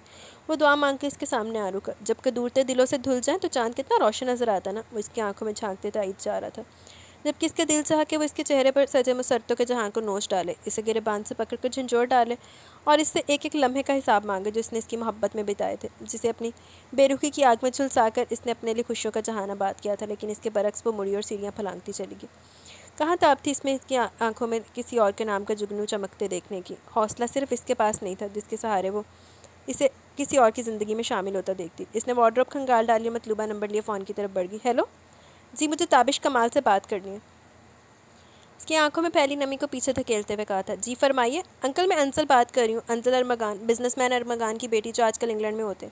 او تم ارمغان کی بیٹی ہو؟ وہ تو اپنا لنگوٹیا یار ہے، وہ اس عمر میں بھی خاصے جوش سے چلاتے تھے۔ انکل میں آپ کی طرف آنا چاہتی ہوں۔ ضرور ضرور بیٹا، ویسے خوش ہو رہے تھے جیسے انزل سے نہیں ارمغان سے بات کر رہے ہوں۔ پھر کب آ رہی ہو؟ ابھی اسی وقت میں آپ کی طرف آنا چاہتی ہوں۔ اس کی آواز نہ چاہتے بھی گلوگیر ہوگی تو وہ کچھ ٹھٹکے لیکن کچھ سوچتے ہوئے بولے، ٹھیک ہے میں گاڑی بھیج رہا ہوں، آپ تیار ہو؟ اوکے۔ اس نے مزید کچھ کہے بغیر ریسیور کریڈل پر ڈال دیا اور وارڈروب کی جانب چلی ہے۔ اس نے اٹیچی باہر نکالا اور ہینگرز پر لٹکے کپڑے اتار کر رکھنے لگی۔ وہ خود بھی نہیں جانتی تھی کہ وہ رو رہی ہے اور آہستہ آہستہ اس کا چہرہ آنسوں سے بھیگ رہا ہے۔ وہ تو جنونی انداز میں ہر چیز تقریباً پٹک رہی تھی۔ کمال ارمغان صاحب کے بچپن کے دوست تھے اور ایک ساتھ جوان ہوئے تھے، پھر وقت نے انہیں ایک دوسرے سے جدا کر دیا لیکن دل پھر بھی ایک رہے۔ پھر بس مجبوری نے ایک جدائی سی ڈال دی تھی جسے چاہنے کے باوجود ارمغان صاحب سمندر پار بیٹھے پاٹ نہیں سکے تھے۔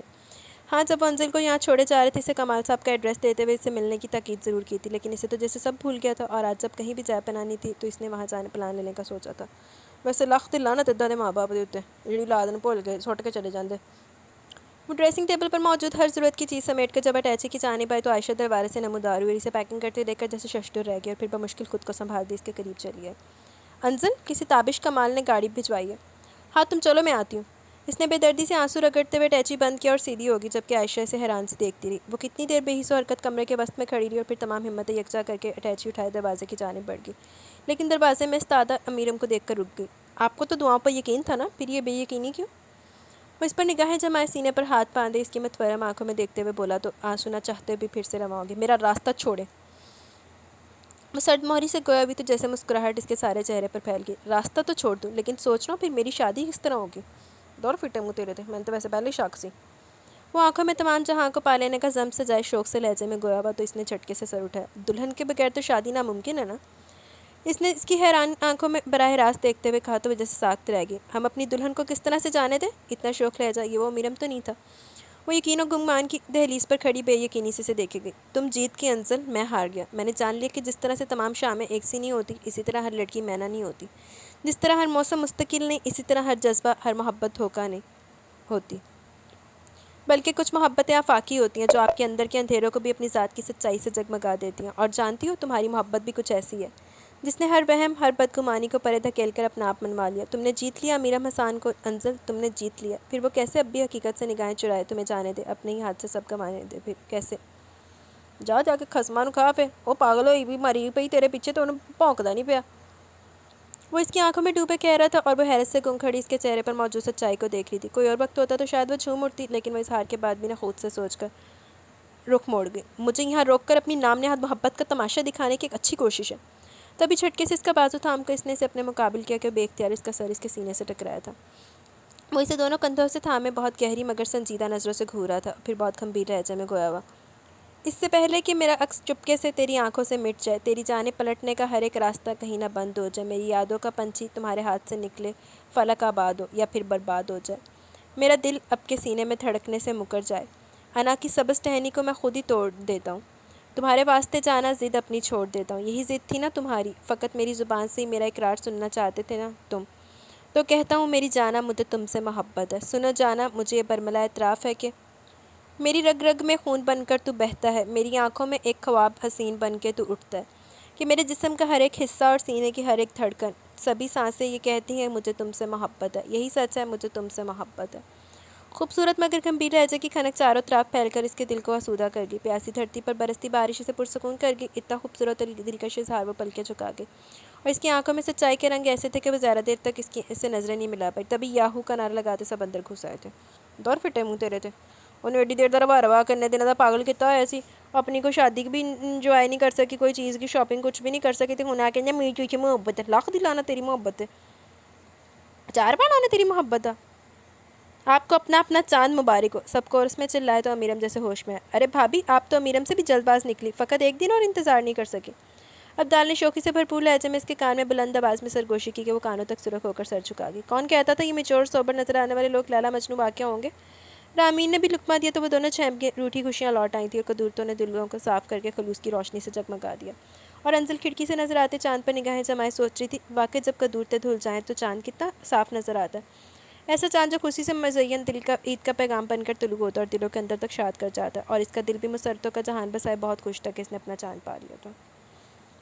ختم شروع جی۔ تو گائز ہمارا لمبا جو ناول ہے دیر میری 2 ریکارڈنگ ہو جانی سی، لیکن میں نے آپ کے لیے ایک ہی ریکارڈ کیا۔ کیسا لگا آپ کو ناول؟ اپنی رائے کا ضرور اظہار کیجیے گا۔ ابھی ہم چلتے ہیں کمنٹ سیشن کی طرف، دین ہم ویڈیو کو کریں گے اینڈ۔ اب ایسا عمرو جان تیرے قدمہ وچ رکھی ہوئی ہے بائی ریچا پلیز، جی انشاءاللہ ستمبر میں آئے گا یہ والا ناول ریچ کا۔ تھینک یو ایسا عمرو۔ Urwa Faisal beautiful novel, thank you Urwa Faisal. Absar Haider nice novel, thank you Absar. Syeda Aliza Bilal زبردست، اچھا تھا ناول لیکن یہ رافع بڑا لانتی تھا، ایسے لگتا ہے جیسے ذہنی مسئلہ تھا اس کے ساتھ، جب دل کیا نارمل ورنہ پاگل پن کے دورے پڑ جاتا تھا، لیکن اچھا تھا ضائع۔ Thank you very much Syeda Aliza Bilal. Ali Baig nice, thank you Ali Baig. Tayyaba Ashraf اپی ایز آلویز زبردست novel, thank you very much Tayyaba. Haya نے دل بھیجے، تھینک یو حیا۔ سیدہ علیزہ بلال زبردست کمال ناول، مجھے بہت اچھا لگا۔ لائف میں سب کچھ پرفیکٹ نہیں ہو سکتا، پرفیکٹ صرف اللہ کی ذات ہے، اور اللہ پاک ہر انسان میں کوئی نہ کوئی خوبی یا خامی رکھتی ہے، اس طرح دنیا چل رہی ہے۔ یہ تو آپ نے بالکل بولا، پرفیکٹ بے شک صرف اللہ کی ذات ہے۔ بہت اچھا ہوا ایما کے ساتھ، وہ یہی ڈیزرو کرتی تھی، اگر آپ سب کچھ شادی سے پہلے ہی جان لو گے تو شادی کے بعد کیا کرنا ہے بھائی؟ گل بھی صحیح ہے۔ ٹائم مانگا تھا انڈرسٹینڈنگ کے لیے، تو پھر اس ٹائم میں آئی ڈون کو سب کچھ بہتر سمجھ آ گیا، جو اس کے لیے اچھا رہا، بعد کے پچھتاوے سے بہتر صحیح وقت پر انکار ہے۔ ہاتھی اور عشا بہت اچھے تھے، اور یہ بات حقیقت ہے، بڑوں کے فیصلے ہمارے لیے بہترین ہی ہوتے ہیں، اور لائف کمپرومائز کا دوسرا نام ہے۔ جی یہ تو ہے، کچھ زیادہ تو نہیں ہو گیا؟ خیر ناول اچھا لگا، چائلڈ ہوڈ نکاح بیس میری فیوریٹ ہے۔ نہیں جی زیادہ نہیں ہوا، آپ نے صحیح کہا۔ تھینک یو ویری مچ علیزہ۔ ویسے میں نے اس منتھ میں رکھے ہوئے ہیں 1-2 اور بھی رکھے ہوئے ہیں چائلڈ ہوڈ نکاح والے، جیسے جیسے آئیں گے میں آپ سنتی انجوائے کریں گی۔ امرت فعل ایما کی طرح تو نہیں ہونا چاہیے ایک، لیکن ہادی اور عشا کے سین دیکھ کر ایک نئی سچویشن یا فیلنگ کہہ لیں ڈسکور ہوئی، ڈفرنٹ ناول تھا، lovely story. Thank you very much Amira. Sehar Ashfaq وعلیکم السلام، الحمدللہ جی میں ٹھیک ہوں، آپ کیسی ہیں؟ ناول بہت بہت زبردست، آپ کی وائس ماشاءاللہ ماشاءاللہ، thank you very much Sehar. Muhammad Owais وعلیکم السلام، nice novel, thank you Muhammad Owais. Urwa Faisal amazing, thank you Urwa Faisal. Lavish Salon بہت اچھا تھا پر چھوٹا تھا، گھنٹے دا ناول چھوٹا نہیں ہوتا Lavish, thank you very much. Lavish Salon Noor ul Nahar I am your silent reader, your choices of novel is very good, وعلیکم السلام، یہ تو لکھا ہوا تھا۔ I'm your silent reader. Your choices of novel is very good. I'm almost listen all of your novel by the way. I'm from India. Happy to listening you. God bless you.